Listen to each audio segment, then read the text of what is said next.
காலை உணவை எதற்காக தாமதமாக உண்ண வேண்டும்? ஏன்னா எல்லாருமே சொல்லுவாங்க காலை உணவு உண்ணாமல் இருக்கக்கூடாது அப்படின்னு சொல்லுவாங்க. ஆனால் நான் என்ன சொல்கிறேன், சமயத்தில் வந்து காலை உணவு உண்ணாமல் நான் மதியானம் உண்பதை தவிர்க்கவுடன் நான் செய்திருக்கிறேன். காலை உணவை தாமதமாக உண்ண வேண்டும். காலை உணவை வந்து சீக்கிரமாக உண்ணவே கூடாது. அது மிகப்பெரிய குற்றம். காலை உணவை வந்து நீங்கள் 8 மணிக்குள்ளே சாப்பிட்றீங்க, அல்லது 8-9 மணிக்குள்ளே சாப்பிட்றீங்க, இல்லை 10 மணிக்குள்ளே சாப்பிட்றீங்க அப்படின்னாலே அது ஒரு மிகப்பெரிய தப்புன்னு தான் நான் சொல்லுவேன். குற்றம்னு தான் நான் சொல்லுவேன். ஏன்னா காலை உணவை நம்ம ஏன் தாமதமாக உண்ணணும் அப்படின்னா, இப்போ நம்ம வந்து ஒவ்வொரு நாள் நம்ம வந்து காலைல எத்தனை மணிக்கு வேலைக்கு போவோம்? 10 மணிக்கு, அல்லது 9 மணிக்கு, அல்லது 8 மணிக்கு. அப்போது ஏன் வேலைக்கு போகிறோம்?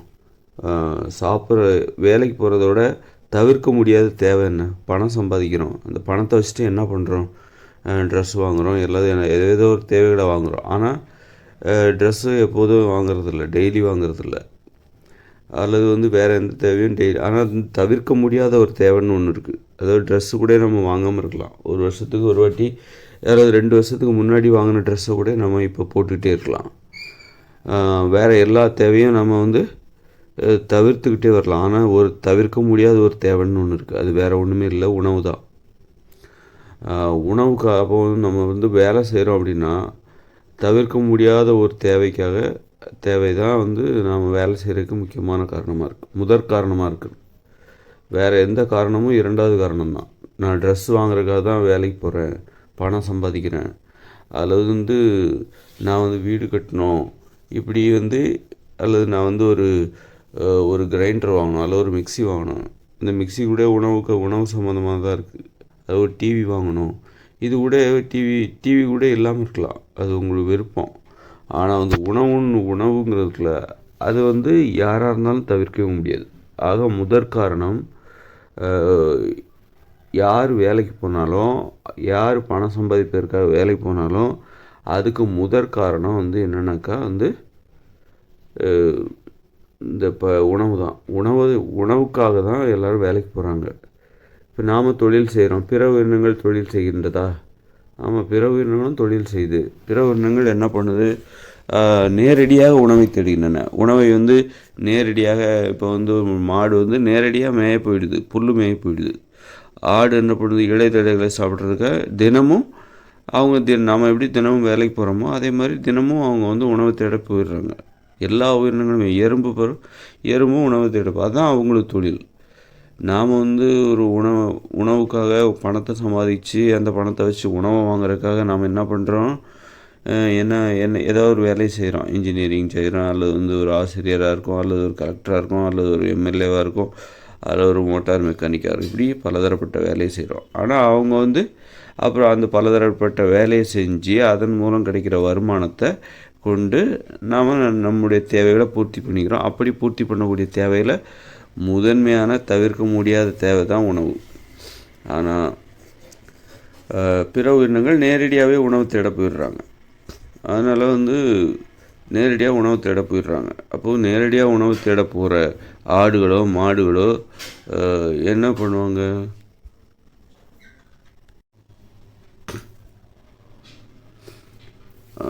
பிற நேரடியாக உணவு தேட போகிற ஆடுகளோ மாடுகளோ வந்து சாப்பிட்டுட்டா போவாங்க. ஏன்னா சாப்பிட்றதுக்காக தான் அவங்க போகிறாங்க.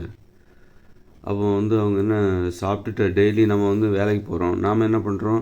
நல்லா டிஃபன் சாப்பிட்டு வயிறு நிரப்பிட்டு வேலைக்கு போகிறோம். ஆனால் நம்ம வேலைக்கு போகிறது எது? தவிர்க்க முடியாத தேவை எது? முதன்மையான தேவை எது? உணவு. ஆனால் பிற உயிரினங்கள் வேலைக்கு போகும்போது எப்படி போகுது? பசியோடு தான் போகுது. ஏன்னா சாப்பிட்றதுக்காக தான் அது வேலைக்கே போகுது. அப்போ அது பசியோடு தான் போகுது. நல்லா சாப்பிட்டுட்டு ஒரு மாடு வேலைக்கு போகுமா?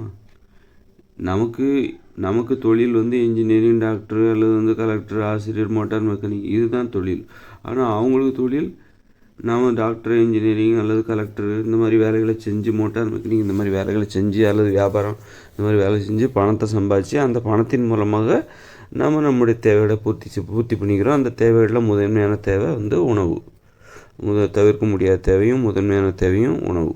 ஆனால் பிற உயிரினங்களுக்கு வந்து வேலைக்கு போகிறதோட முதன்மையான காரணம் வந்து உணவு மட்டும்தான். அதனால் அந்த உணவு வந்து உணவு வந்து சாப்பிட்றதுக்காக போகிற அந்த செயல் தான் தொழில். அவங்களுக்கு அதுதான் தொழில். நமக்கு தொழில் இப்படி. அப்படி இருக்கும்போது அவங்க சாப்பிட்டு வேலைக்கு போக முடியுமா? சாப்பிட்டா ஏன் வேலைக்கு போகணும்? ஒரு ஆடு மாடு வந்து நம்மளை மாதிரி சாப்பிட்டுட்டு வேலைக்கு போனால் சாப்பிட்டு வேலைக்கு போகுதுன்னு வச்சுக்கிங்க, அப்புறம் எதுக்கு வேலைக்கு போகணும்? அதே கேள்வி தான் நான் நம்மக்கிட்ட கேட்குறேன். ஏன்னா அது அவங்களுக்கு தொழில். ஆடு மாடுகளுக்கு புல் மேய போகிறது, இலை திங்க போகிறது, அது என்பது அவங்களுக்கு அது தொழில்.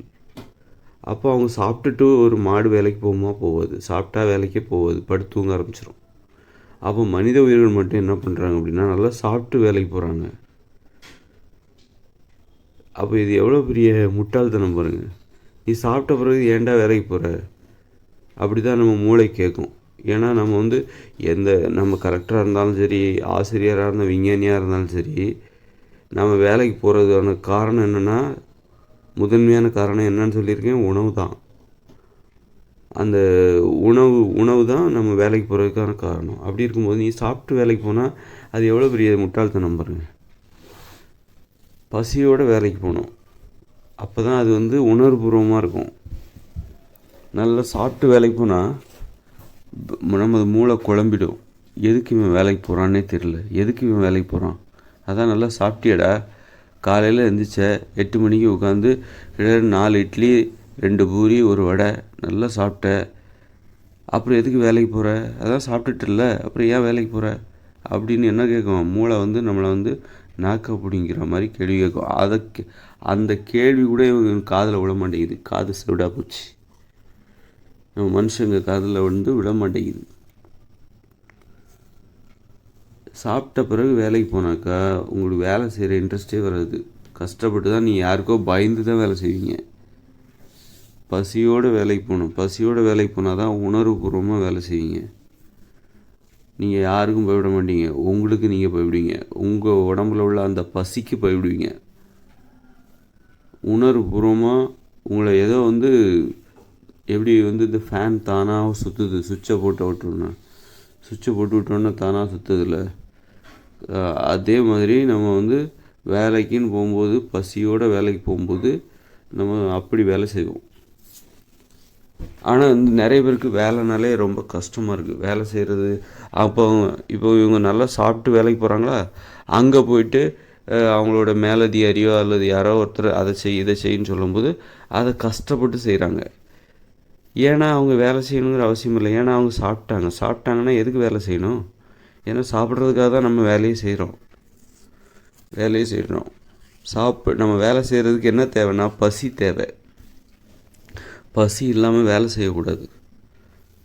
பசியோடு வேலை செய்யணும். நல்லா இப்போ சாப்பிட்டு முடித்த பிறகு பசி இல்லை, நம்ம நல்லா சாப்பிட்டோம், காலையில் பொங்கல் அப்படி இப்படி நல்லா சாப்பிட்டோம். சாப்பிட்ட பிறகு நம்ம வேலை செய்யக்கூடாது. அதுக்கப்புறம் நம்ம என்ன செய்யணும்? நல்லா சாப்பிட்டுட்டோம்னாக்கா பொழுது தான் போக்கணும். நல்லா பொழுத போக்க வேண்டியதான். உட்காந்து கதை பேசி அரட்டை அடித்து பொழுத போக்க வேண்டியதான். விளையாடு, ஜாலியாக இரு, தப்பே கிடையாது. அதுதான் இப்போ நடக்குது. வேலை செய்கிற இடத்துல ஏன் மக்கள் வந்து நிறைய தேவையில்லாத விஷயங்களை பேசுகிறாங்க, சினிமாவை பேசுகிறாங்க, அரசியலை பேசுகிறாங்க, கிரிக்கெட்டை பற்றி பேசுகிறாங்க, தேவையில்லாத விஷயங்களை பேசுகிறாங்க. அங்கே வேலை செய்கிற இடத்துல அரசியல், அவங்க இப்படி இவங்க இப்படி, உங்களை பற்றி இவங்க அப்படி சொன்னாங்க, இவங்க உங்களை பற்றி எப்படி சொன்னாங்க, இப்படிலாம் ஏன் பேசுகிறாங்கன்னா இவங்களுக்கு பசி இல்லை. பசி இல்லாமல் வேலை செய்கிறாங்க. நல்லா சாப்பிட்டு விட்டு போய் வேலை செய்கிறாங்க. அதனால தேவையில்லாமல் பேசுகிறாங்க. இவங்களால வேலை செய்ய முடியல. அதனால் இவங்கள்ட்ட ஒரு வேலையை சொன்னால் இவங்களுக்கு கோபம் வருது. அந்த கோபத்தில் அரசியல் பண்ணுறாங்க. அப்போது இவங்களுக்கு வேலை நல்லா சாப்பிட்டு போய் வேலை செஞ்சால் பணிவுங்கிறது வராது. அந்த பனி உடம்பு வளையாது. நல்ல பசியோட போய் வேலை செய்யுங்க, உங்கள் உடம்பு அப்படி வளையும். அதாவது ஓடும், நடக்கும். ஒரு வேலைன்னா என்ன வேலை, குனிகிறது இருந்தாலும் சரி, நிமிர்றதா இருந்தாலும் ரொம்ப ஈஸியாக இருக்கும். என்னடா இவ்வளோ சுகமாக இருக்குது வேலை செய்கிறது, இதை விட வேலை செய்கிறதுல உள்ள கொடுப்புன்னு வேறு ஒன்றுமே கிடையாது. ஒரு வேலையை வந்து நம்ம கஷ்டப்பட்டு செய்யாமல் நம்ம சுதந்திரமாக ஈஸியாக குனிஞ்சு நிமிர்றதுக்கு நம்ம கஷ்டமே படாமல் வேலை செய்கிறோன்னு வச்சுங்களேன், அதை விட கொடுப்புன்னு இந்த உலகத்தில் வேறு ஒன்றுமே கிடையாது. ஆனால் வந்து வேலை செய்கிறதுக்காக நம்ம குனிகிறதுக்காகவும் நிமிர்றதுக்காகவும் கஷ்டப்படுறோன்னு வச்சுக்கோங்க, அதை விட கொடுமை வேற ஒன்றுமே கிடையாது. கஷ்டப்பட்டு ஆனால் நமக்கு பணம் நாட்டெலாம் கிடைக்குது. ஒருத்தர் வேலை செய்கிறாரு, அவருக்கு சம்பளம் 50,000 அல்லது 60,000 80,000 அதில் 1,00,000 1,50,000 கூட வச்சுக்கோங்க. ஆனால் அவர் அந்த பணத்தின் இவ்வளோ பணம் கிடைக்குது, நாம் அந்த வேலை செய்கிறோம், அந்த அந்த உணர்வு மட்டுமே அந்த வேலை செய்கிறதுக்கு அவ்வளோ பணம் கிடைச்சாலும் அவங்களால அந்த வேலையை வந்து சந்தோஷமாக மகிழ்ச்சியாக ஒரு ஆர்வமாக செய்யவே முடியாது, அர்ப்பணிப்பு உணர்வோடு செய்யவே முடியாது. ஏன்னா அப்படி செய்யணும் அப்படின்னா நீங்கள் எவ்வளோ தான் பணம் கொடுத்தாலும், நீங்கள் ஒரு வேலையை செய்யணும் அப்படின்னா உங்களுக்கு என்ன தேவை? பசி தேவை. அதாவது பணம் நிறைய பணம் கொடுத்தா தான் நான் ஆர்வமாக செய்வேன் அப்படின்லாம் ஒன்றும் கிடையாது. 3,000 கொடுத்தா கூட நான் என்னுடைய வேலையை வந்து நான் ஆர்வமாக செய்யணும் அப்படின்னா, ஐயோ நம்ம 3,000 தானே இதுக்காக போய் கஷ்டம், அப்படி கிடையாது. அப்படி இல்லாமல் இது நம்முடைய வேலை, சம்பளம் வந்து எவ்வளோ வேணாலும் இருக்கலாம், இந்த வேலையை நாம் வந்து ஈடுபாட்டோடு செய்யணும், அர்ப்பணிப்பு உணர்வோடு செய்யணும் அப்படின்னா அதற்கு ஒரே வழி பசியோடு போய் செய்யணும். பசி இல்லாமல் நல்லா சாப்பிட்டுவிட்டு வேலைக்கு போகிறோம் அப்படின்னா நமக்கு எவ்வளோ தான் சம்பளம் கொடுத்தாலும் நம்ம வேலை செய்ய மாட்டாங்க. ஒரு ஓனர் என்ன நினைப்பார், முதலாளி இவங்களுக்கு நிறைய சம்பளம் கொடுத்தா நல்லா வேலை செய்வாங்க அப்படின்னு நினச்சா கூட, எவ்வளோ தான் சம்பளம் கொடுத்தா கூட அவங்க வேலை செய்ய மாட்டாங்க. ஏன்னா அவங்க நல்லா சாப்பிட்டுட்டு வராங்க. சாப்பிட்டு வர யாருமே கஷ்டப்பட்டு தான் வேலை செய்வாங்க, நடப்பதற்கே கஷ்டப்படுவாங்க வேலை செய்கிற இடத்துல. அதே நல்லா சாப்பிட்டுட்டு நீங்கள் வீட்டில் இருங்க, உற்சாகமாக இருப்பீங்க. வீட்டில் இருக்கும்போது பசியோடு இருக்கக்கூடாது. அதாவது வீட்டில் இருந்து தான் நம்ம வேலைக்கு போகிறோம், அப்போ சாப்பிட்டு தானே வேலை அப்படின்னு நான் சொல்லுவேன். நம்ம வந்து காலையில் நாம் இருக்க வேண்டிய இடம், காலையில் ஒரு வேலை செய்ய வேண்டிய இடத்துல அங்கே இருக்கும்போது பசியோடு இருக்கணும். அதே இது நம்ம வீட்டில் இருக்கிறோம், வேலை செஞ்சுட்டு வீட்டுக்கு வர்றோம் அப்படின்னா வீட்டுக்கு வந்த பிறகு பசியோடு இருக்கக்கூடாது. ஏன்னா பசியோட வீட்டில் இருந்தாக்கா வந்து உறவு முறை கெட்டு போயிடும், நம்ம யார்கிட்டையும் எரிஞ்சு விடுவோம், கோவப்படுவோம். பசியோட வீட்டில் இருக்கும்போது நல்லா சாப்பிடணும். ஆனால் வேலைக்கு போகிற இடத்துல சாப்பிட்டுட்டு வேலைக்கு போகக்கூடாது. அதுக்காக வேலை செய்யும்போது சாப்பிடவே கூடாதுன்னு நான் சொல்லலை. ஒரு 11 மணிக்கு மேலே சாப்பிடுங்க, அல்லது 12 மணிக்கு மேலே கூட சாப்பிடுங்க. உங்களால் முடிஞ்ச எவ்வளோ வேணாலும் சாப்பிடலாம். ஆனால் பசியோடு நீங்கள் வேலைக்கு போயிருக்கணும், வேலை செஞ்சுருக்கணும். ஒரு 2 மணி நேரமாக அந்த வேலையை நீங்கள் பசியோடு செஞ்சுருக்கணும். அந்த மனநிலை இருக்குல்ல, அது வந்து நீங்கள் அதுக்கப்புறமா சாப்பிட்டா கூட அது உங்களுக்கு வந்து வேலை முடிகிற வரைக்கும் உங்களை கொண்டு போய் நிறுத்தும். உங்களுக்கு அந்த மனநிலை தேவை. வேலை செய்கிற இடத்துல உள்ள மனநிலை வேறு, வீட்டில் இருக்கும்போது உள்ள மனநிலை வேறு. வீட்டில் இருக்கிற மாதிரியே வேலை செய்கிற இடத்துல இருக்கக்கூடாது, இருக்கணும்னு நினைக்கக்கூடாது. அதுதான் வந்து இடம் பொருள் ஏவ அப்படிங்கிற மாதிரி ஒவ்வொரு இடத்துக்கும் ஒவ்வொரு தன்மை இருக்குது. அந்த தன்மையை நம்ம புரிஞ்சுக்கணும், அந்த தன்மையை நம்ம மீறக்கூடாது. ஏன் இதெல்லாம் பண்ண என்ன அப்படின்னு சொல்லிட்டு அதெல்லாம் மீறணுன்னா நம்ம மூளை வந்து குழம்பிடும். நம்ம மூளை வந்து எல்லா இடத்துலையும் ஒரே மாதிரி வேலை செய்யாது, அது இடத்துக்கு தகுந்தாற் போல் தான் வேலை செய்யும். நம்ம தூங்கலாம், தூங்குறது ரொம்ப நல்லது. அதுக்காக நடு ரோட்டில் போய் பாய் போட்டு தூங்க முடியுமா? அதனால் வந்து ஒரு பகல் நேரத்தில் வந்து நம்ம பகல் நேரத்தில் தூங்கலாம், மத்தியானம் 2 மணிக்கு கூட தூங்கலாம். அதுக்காக வந்து நம்ம பாய் தலைவாணியெல்லாம் எடுத்துகிட்டு போயிட்டு ஒரு பகல் நேரத்தில் ஒரு பரபரப்பாக ஒரு சாலை, நம்ம ஒரு முக்கியமான ஒரு மனிதர், ஒரு மரியாதைக்குரியவராக நம்ம வந்து இந்த சமூகத்தால் அறியப்படுகிற ஒருவராக இருக்கும் பொழுது நாம் வந்து பகல் நேரத்தில் ஒரு நடு ரோட்டில் போய் படுத்து நடு ரோடோ அல்லது ரோட்டோரம் போய் படுத்து தூங்க முடியுமா? தூங்குறது நல்லது தான். அது மாதிரி நம்ம வந்து எந்த வேலை செஞ்சாலும் அதுக்குன்னு பொருத்தமான இடம் இருக்குது. வீட்டில் இருக்கும்போது நாம் எப்படி இருக்கணும், வேலை செய்கிற இடத்துல எப்படி நாம் இருக்கணும். வேலை செய்கிற இடத்துல கூட நம்ம எப்படி தூங்கணும்னா உட்காந்துக்கிட்டே தூங்கணும். வேலை செய்கிற இடத்துல தூங்க வரும், அப்போ வேலை செய்கிற இடத்துல எப்படி தூங்கணும்னா நீட்டி நிமிர்ந்து தூங்காமல் உட்காந்துக்கிட்டே தூங்கணும். வீட்டில் தான் நல்லா கால் நிமிர்ந்து வச்சு தூங்கணும், காலை நீட்டி படுத்து உருண்டு புரண்டு தூங்கணும். இது வீட்டில் தூங்குறதுக்கான முறை. வேலை செய்கிற இடத்துல தூக்கம் வந்ததுன்னா நாம் எப்படி தூங்கணும்னா உட்காந்துக்கிட்டே தூங்கணும். வேலை செய்கிற இடத்துல வந்து தனிப்பட்ட விஷயங்களை பேசக்கூடாது, அந்த வேலைக்கு தொடர்பு இல்லாத விஷயங்களை பேசக்கூடாது. அந்த அளவுக்கு ஒரு நூல் பிடிச்ச மாதிரி அந்த அளவுக்கு ஒரு கட்டுப்பாடு இருக்கணும். ஆனால் அந்த கட்டுப்பாடு இருக்கிறதுக்கு நமக்கு சக ஊழியர்களின் ஒத்துழைப்பு நமக்கு தேவை. சக ஊழியர்களின் ஒத்துழைப்பு இல்லாமலும் நாம் நம்முடைய கட்டுப்பாட்டில் நாம் இருக்க முடியும். வேலை செய்கிற இடத்துல பகிர்ந்து உண்ணக்கூடாது. ஏன்னா அங்கே உறவுமுறை கிடையாது. வேலை செய்கிற இடத்துல அப்பா அம்மா அண்ணன் தம்பின்னு சொல்லிட்டு யாரையும் கூப்பிடக்கூடாது. அங்கே உறவுமுறை கிடையாது. உறவுமுறை எப்படி ஏற்படும்? பகிர்ந்து உண்ணுவதால் ஏற்படும். ஒருத்தருக்கு பகிர்ந்து உண்டு விட்டாலே அவர்களுக்கு நாம் விசுவாசமானவர்களாக ஆகிவிடுவோம். ஒருத்தர் நமக்கு உணவு கொடுக்குறாங்க அப்படின்னா அவர்களுக்கு நாம் விசுவாசமானவர்களாக ஆகிவிடுவோம். அப்படின்னா வேலை செய்கிற இடத்துல நமக்கு ஒருத்தர் உணவு கொடுக்குறாரு அப்படின்னா உடனே நம்ம அவருக்கு விசுவாசமாயிடுவோம். அதில் நாம் ஒருத்தருக்கு உணவு கொடுக்குறோம் அப்படின்னா அவங்க நமக்கு விசுவாசமாயிடுவாங்க. அப்போ நமக்கு விழிப்புணர்வு இல்லாமல் போயிடும். வேலை செய்கிற இடத்துல நமக்கு எல்லாருமே நமக்கு எதிரிகளாக தெரிய வேண்டும். அதுக்காக சண்டை போட சொல்லலை. யாருமே நமக்கு ஆதரவானவர்கள் கிடையாது.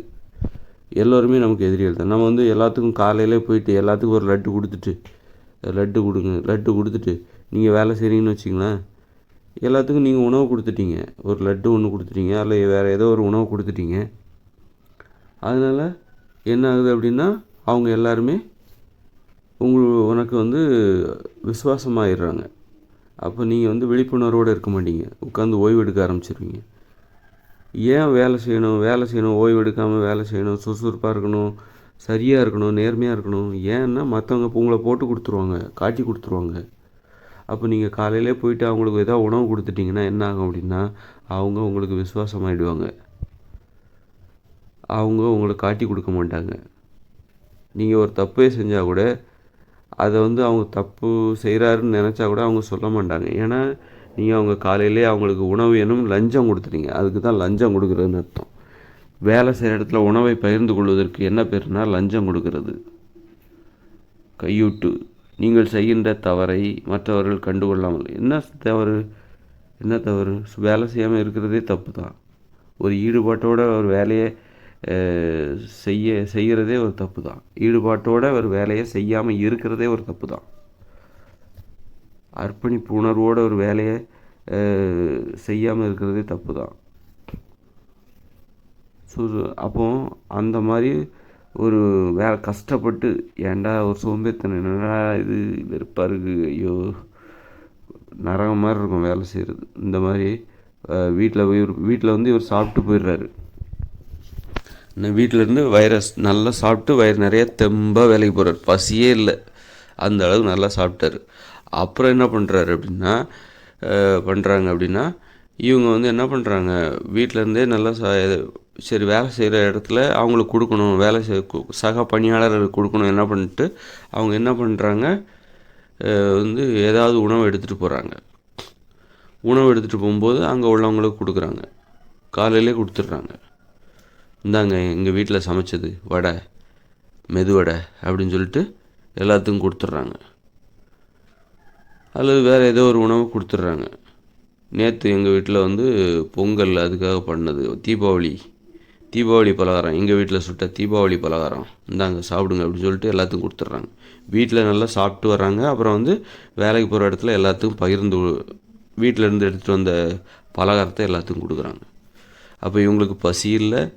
அப்புறம் வேலை செய்கிற இடத்துல எல்லாத்துக்கும் வேறு உணவை கொடுத்துட்டாங்க. அப்போ இவங்களுக்கு வேலை செய்யணுங்கிற அந்த மனநிலையே இல்லை. ஒரு பயம் இல்லை, பசி இல்லை. அப்புறம் சுற்றி உள்ளவங்கள பற்றின பயமும் இல்லை. ஏன்னா சுற்றி உள்ளவங்களுக்கு உணவு கொடுத்துட்டாங்க.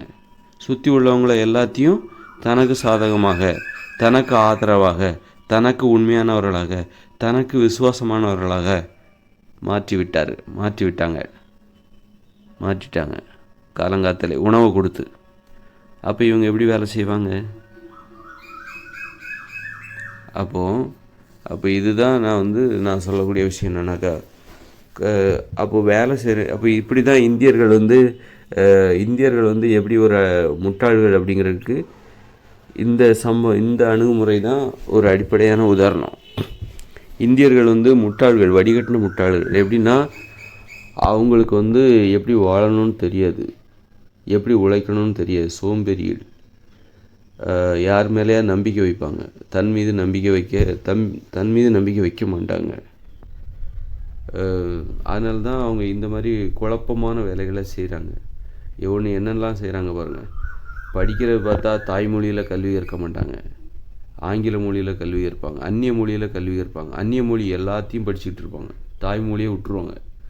தாய்மொழியில் கல்வி கற்றாலே போதுமானது. தேவைப்பட்டால் நீ எந்த மொழியை வேணாலும் கற்றுக்கோ, தேவைப்பட்டால் தான். அந்த தேவை எப்போ ஏற்படும் அப்படின்னா, அந்த தேவையை நீங்கள் வேலை செய்யும்போது தான் ஏற்படும். எனக்கு இந்த மொழி தேவைன்னு சின்ன வயசுல யாருக்குமே தெரியாது. நாம் பின்னாடி இந்த வேலை தான் பார்க்க போகிறோன்னு சொல்லிட்டு படிக்கும்போது யாருக்குமே தெரியாது. அப்போ தேவைங்கிறது எப்போ ஏற்படும்? வேலை செய்யும்போது தான். நீங்கள் ஒரு 25 வயசில் ஒரு வேலைக்கு சேர்றீங்க. அந்த வேலைக்கு உங்களுக்கு நீங்கள் ஃப்ரெஞ்சு கற்றுக்கணும்ப்பா. நீங்கள் செய்ய போகிற வேலைக்கு ஃப்ரெஞ்சு கற்றுக்கணும், அல்லது ஆங்கிலம் தெரிஞ்சிருக்கணும், இல்லை ஹிந்தி தெரிஞ்சிருக்கணும்.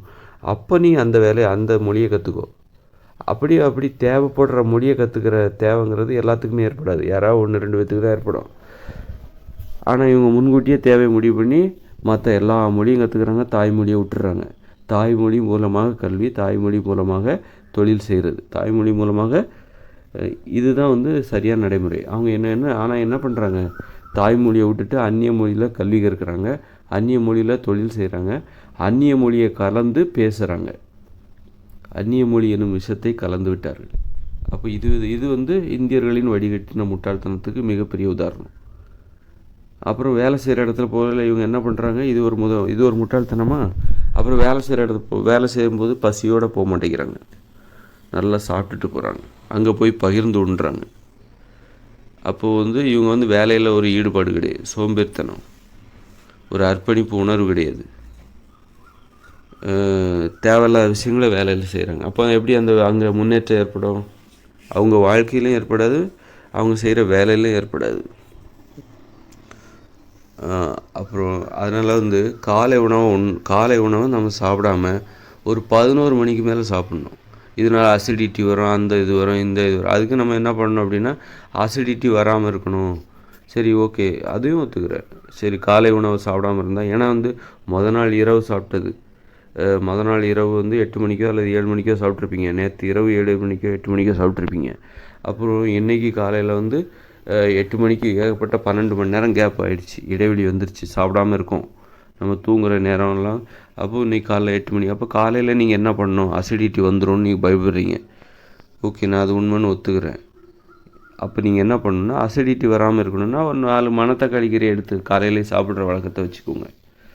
மணத்தக்காளி கீரை இருக்குல்ல, அதை காலையிலே சாப்பிட்ற வழக்கம். தேநீர் குடிக்கலாம்.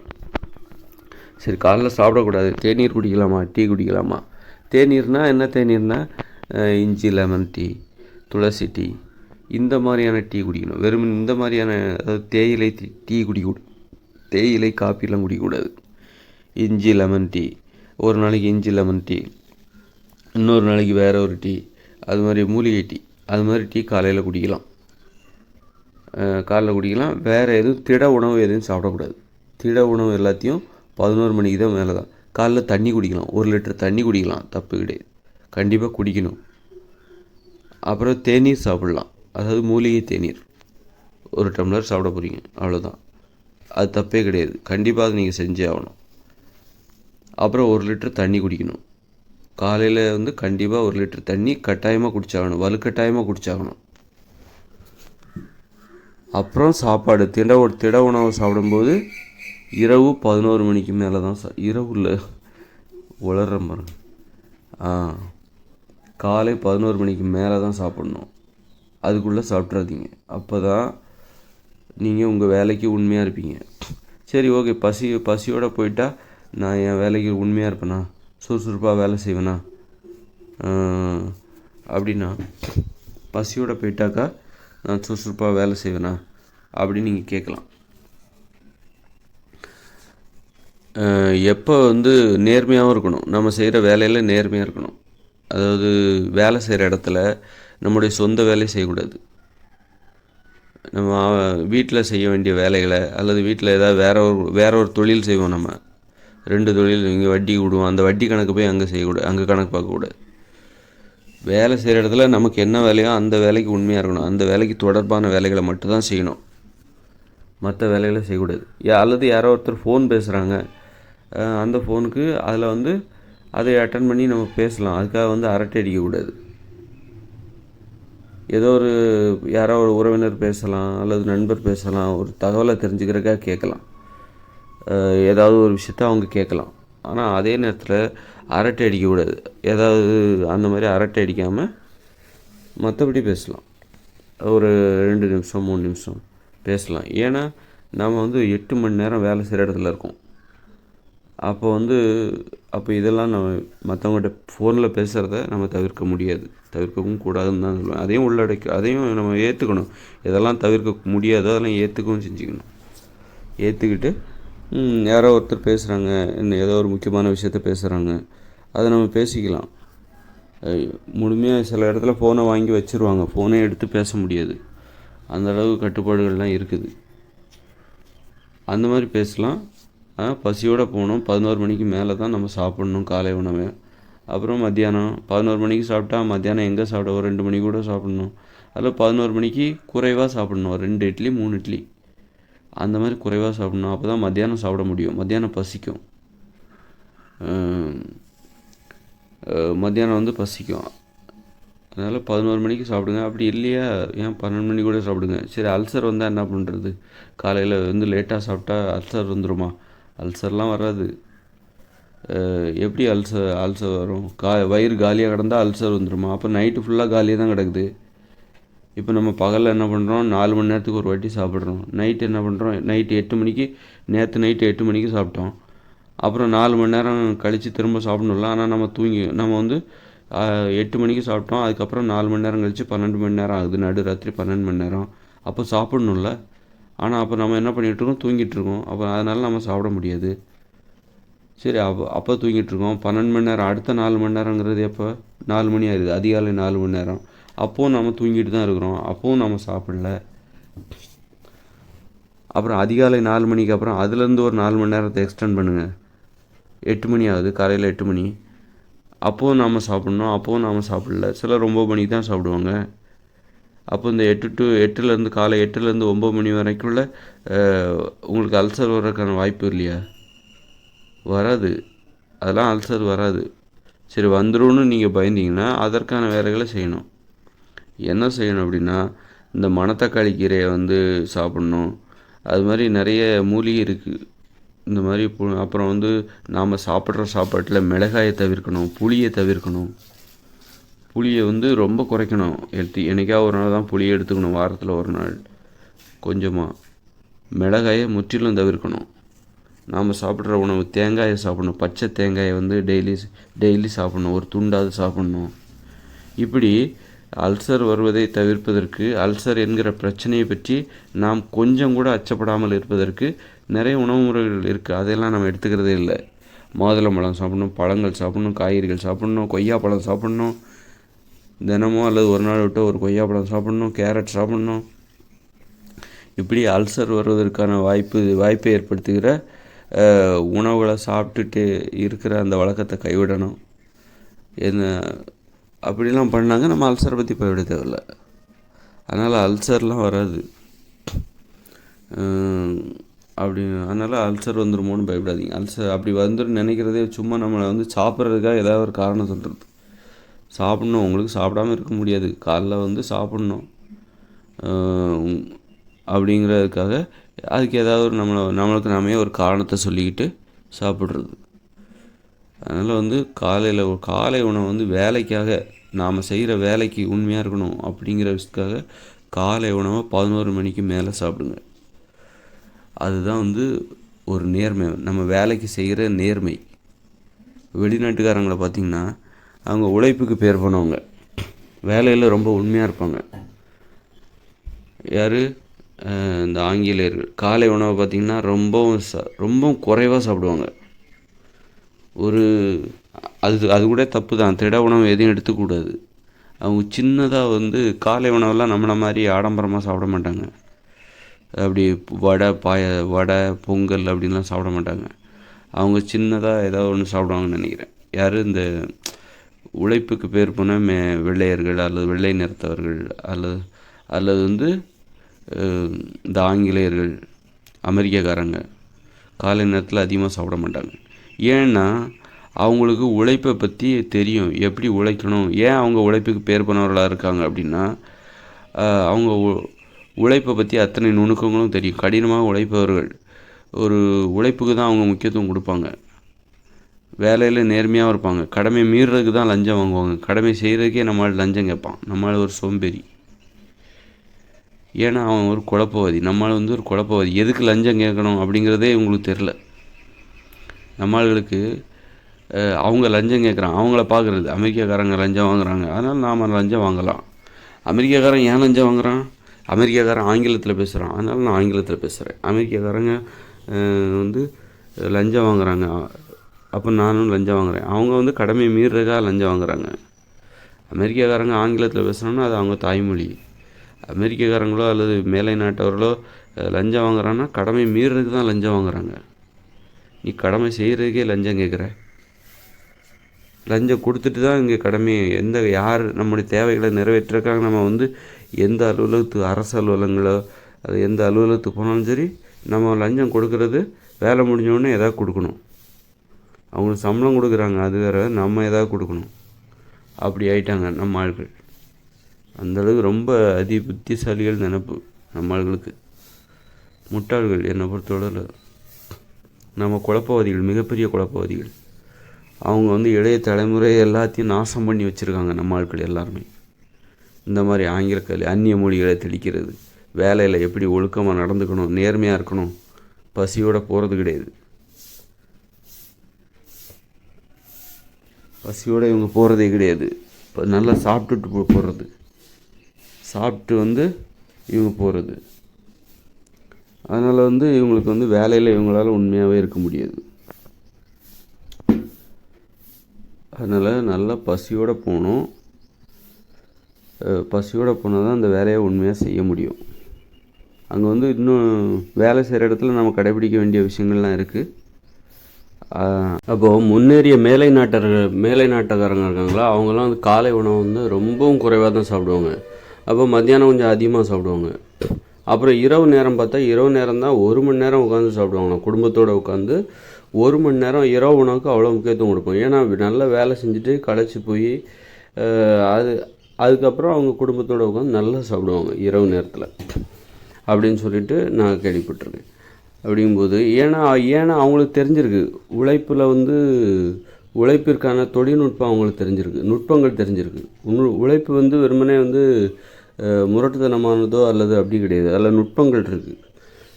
அந்த நுட்பங்களை தெரியாமல் நம்ம உழைக்க முடியாது. அதனால் இந்த காலை அப்போ அவங்க கொஞ்சமாக சாப்பிட்றாங்க, அதை கூட அவங்க தவிர்க்கணும்.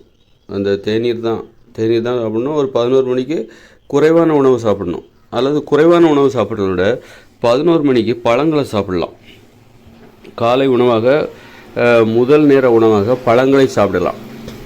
ஏன்னா அது எளிதாக செரிமானம் ஆகிடும். ஏன்னா அடுத்து நம்ம மத்தியானம் 1 மணிக்கு 1 மணி அல்ல 1:30 மணிக்கு மதிய உணவு சாப்பிட வேண்டியிருக்கு. அதனால் நம்ம என்ன பண்ணோம் அப்படின்னா, காலை உணவை தாமதமாக சாப்பிட்றோம். அதாவது 11 மணிக்கு சாப்பிட்றோம். அப்போ கபகவன் பசிக்கும்.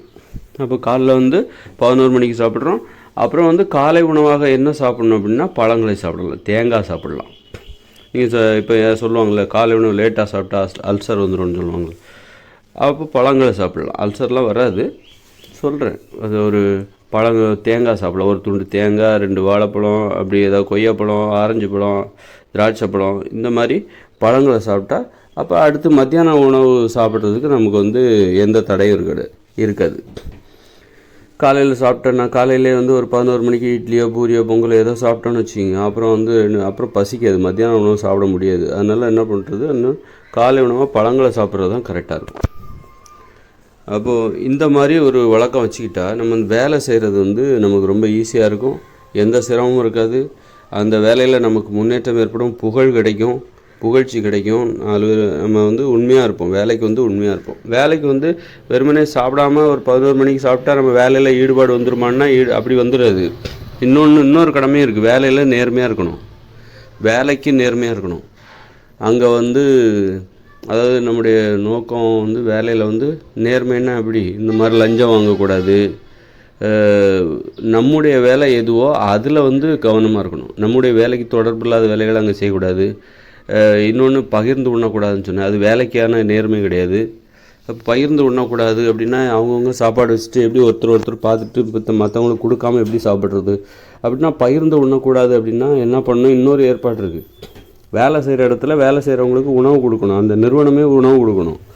இவங்க கஷ்டப்பட்டு வீட்டிலேருந்து சமைச்சு எடுத்து ஒவ்வொருத்தரும் எவ்வளோ கஷ்டப்படுறாங்க. மதிய உணவு இவங்க வேலை செய்ய போகிறாங்க. வேலை செய்கிற இடத்துல தான் 8 மணி நேரம் 10 மணி நேரம் 9 மணி நேரம் செலவழிக்கிறாங்க. அப்புறம் இதுக்காக அவங்க என்ன பண்ணுறாங்க, வீட்டிலே காலையிலே எழுந்திரிச்சு சமைச்சு மிகப்பெரிய போராட்டமாக இருக்குது. அப்போ அந்த நிறுவனமே என்ன பண்ணணும் அப்படின்னா, அல்லது அலுவலகம், எந்த அலுவலகம், தொழில்னால் என்னென்னா அங்கே அவங்களுக்கு உணவு கொடுக்கணும். அவங்க உண்பதற்கு தேவையான உணவை அந்த நிறுவனம் கொடுக்கணும் அல்லது அலுவலகம் கொடுக்கணும். இதுதான் சரியான நடைமுறை. அப்போ நீங்கள் பகிர்ந்து உண்ண வேண்டிய அவசியம் இல்லை உங்களுக்கு. அதே நேரத்தில் அப்படி உணவு ஊட்டச்சத்து, அவர்களுக்கு விருப்பப்படுகிற ஊட்டச்சத்து உணவுகளை கொடுக்கணும். அது அவருடைய உரிமை. இப்போ ஒவ்வொருத்தரும் ஒவ்வொரு உணவு முறை வச்சுருப்பாங்க. எல்லாத்துக்கும் ஒரே மாதிரி சோறை வடித்து சாம்பாரை ஊற்றி பொரியல் ஒன்று வச்சுருந்தா சாப்பிடுங்க அப்படின்னு கொடுக்கக்கூடாது. ஏன்னா ஒவ்வொருத்தருக்கும் ஒவ்வொரு உணவு முறை இருக்குது. அந்த நம்பிக்கைக்கு மதிப்பளித்து அப்போது ஒவ்வொரு வேலை செய்கிற இடத்துலையும் உணவு சமைச்சு அங்கே இருக்கிற தொழிலாளர்களுக்கு கொடுக்குறதுங்கிறது ஒரு மிகப்பெரிய நடைமுறை. அது ஏதோ கடமைக்காக பண்ணுறது கிடையாது, கடமைக்காக பண்ணக்கூடியதில்லை. அது ஒரு அது தொழிலாளர்களின் உரிமை. அந்த உரிமை கூட இன்னும் அற்புதமாக மதிக்கப்படணும். எப்படின்னாக்கா அவர்கள் ஒவ்வொருத்தருக்கும் ஒவ்வொரு நோய் இருக்கும் அல்லது ஒவ்வொரு பிரச்சனை இருக்கும். உடல் ஆரோக்கியத்தை நோக்கி ஒவ்வொருத்தரும் ஒவ்வொரு டயட்டை ஃபாலோ பண்ணுவாங்க. அதுக்கு மதிப்பளித்து அவர்கள் விரும்புகிற உணவை முதல்ல உருவாக்கி சமைத்து கொடுக்க வேண்டியது அந்த நிறுவனத்தின் வேலை. அவங்க ஒவ்வொருத்தர் நம்பிக்கைக்கு தகுந்த மாதிரி அவங்க விரும்புகிற உணவை சமைத்து கொடுக்கணும். இதுதான் அடிப்படை அவங்க உரிமை. ஏன்னா இவங்க வேலைக்கு போகிறாங்க, 8 மணி நேரம் 10 மணி நேரம் இந்த வேலையில் செலவழிக்கிறாங்க. அப்போ இதுக்காகவே காலையில் புறப்படணும், காலையில் சமைச்சு எடுத்துகிட்டு போகணும். அப்போ காலையிலேருந்து அந்த நிறுவனம் நிறுவனத்திற்காக இவர்கள் செய்கிற செலவு இருக்குல்ல, நேரம் செலவுலாம் பார்த்தா கிட்டத்தட்ட ஒவ்வொருத்தரும் 12 மணி நேரத்துக்கு மேலே வேலை பார்க்குறாங்க. ஏன்னா அங்கே சாப்பிட வேண்டிய சாப்பாட்டுக்கு இங்கேயே அவங்க சமைக்க வேண்டியதாக இருக்குது. ஒவ்வொருத்தரும் எவ்வளோ கஷ்டப்படுறாங்க. அப்போ அந்த கஷ்டத்தெல்லாம் போக்கும்போது வேலை இன்னும் ஈஸியாக இருக்கும். வேலை செய்கிறதுங்கிறது இன்னும் ஈஸியாக இருக்கும். இடையிடையே அவங்களுக்கு தேவைப்படுவது கொடுக்கணும். அதாவது காலை நேரம் பசியோடு இருக்கணும். இதெல்லாம் மனதில் வச்சுக்கிட்டு எல்லாரையும் பசியோடு இருக்க வைக்கணும். அது ஒரு விதிமுறையாக வைக்கணும். காலையில் சாப்பிட்டு வராதீங்கன்னு சொல்லணும். ஒரு நிறுவனம் என்ன பண்ணணும் அப்படின்னா, தனது தொழிலாளர்களை நீங்கள் காலையில் சாப்பிட்டு வராதீங்க, தேநீர் குடிச்சிட்டு வாங்க, மூலிகை தேநீர் குடிச்சிட்டு வாங்க. 11 மணிக்கு பிறகு எங்கள் நிறுவனத்திலே உங்களுக்கு நாங்கள் பழங்கள் காய்கறிகள் தருவோம். நீங்கள் கேட்குற பழங்கள் காய்கறிகள் நாங்கள் உங்களுக்கு தருவோம். 11 மணிக்கு சிற்றுண்டி தான், அது சிற்றுண்டி தான். ஏன்னா அதுக்கப்புறம் 1 மணிக்கு நீங்கள் என்ன உணவு சாப்பிடணும்னு விரும்புகிறீங்களோ அந்த உணவை எங்களுக்கு குறித்து கொடுங்க. அதை முதல்ல பதிவு பண்ணுங்கள். அதை சமைச்சு கொடுக்குறதுக்கு இங்கே ஒரு டீம் இருக்குது. இதெல்லாம் நடக்கிற காரியமா அப்படின்னு நீங்கள் நினைக்கலாம். இப்போ நம்ம நாட்டில் சத்துணவு கொடுக்குறாங்க பள்ளிக்கூடத்தில். அது சத்துணவு மாதிரியாக இருக்குது, செத்துப்போன உணவு மாதிரி இருக்குது. அந்த சாப்பாடை அவங்க சாப்பிட்றாங்க. எவ்வளோ பரிதாபத்திற்குரியவங்க. மாணவர்கள் எல்லாம் பரிதாபத்திற்குரிய நிலையில் இருக்காங்க. அந்த சாப்பாடை சாப்பிட வேண்டிய நிர்பந்தம். அந்த அளவுக்கு ஆரோக்கியமாக இல்லை. ஆனால் அதே ஒரு ஜப்பான் நாட்டில் போய் எடுத்து பாருங்கள். அங்குள்ள மாணவர்களுக்கு என்ன கொடுக்குறாங்க? பால் கொடுக்குறாங்க, மீன் கொடுக்குறாங்க. பயங்கரமான ஊட்டச்சத்து உணவுகளை அந்த நாட்டு மாணவர்களுக்கு அந்த நாட்டு அரசாங்கம் கொடுக்குது. அப்போ அதெல்லாம் எப்படி சாத்தியமாகுது? அந்த நாட்டில் மட்டும் அது எப்படி சாத்தியமாகுது? அப்போ ஏன் இந்த நாட்டில் ஏன் சாத்தியம் இல்லை? ஏன் சத்துணவுங்கிற பேரில் மிக மோசமான உணவுகளை மாணவர்கள் கொடுக்குறீங்க? அது மிகப்பெரிய பாவம் இல்லையா? எவ்வளோ பெரிய குற்றம். அதனால் அவர்கள் விரும்புகிற உணவை கொடுத்தா அவர்கள் அவங்க என்ன சாப்பிடணும்னு நினைக்கிறாங்களோ அதை முதல்ல குறிப்பெடுத்து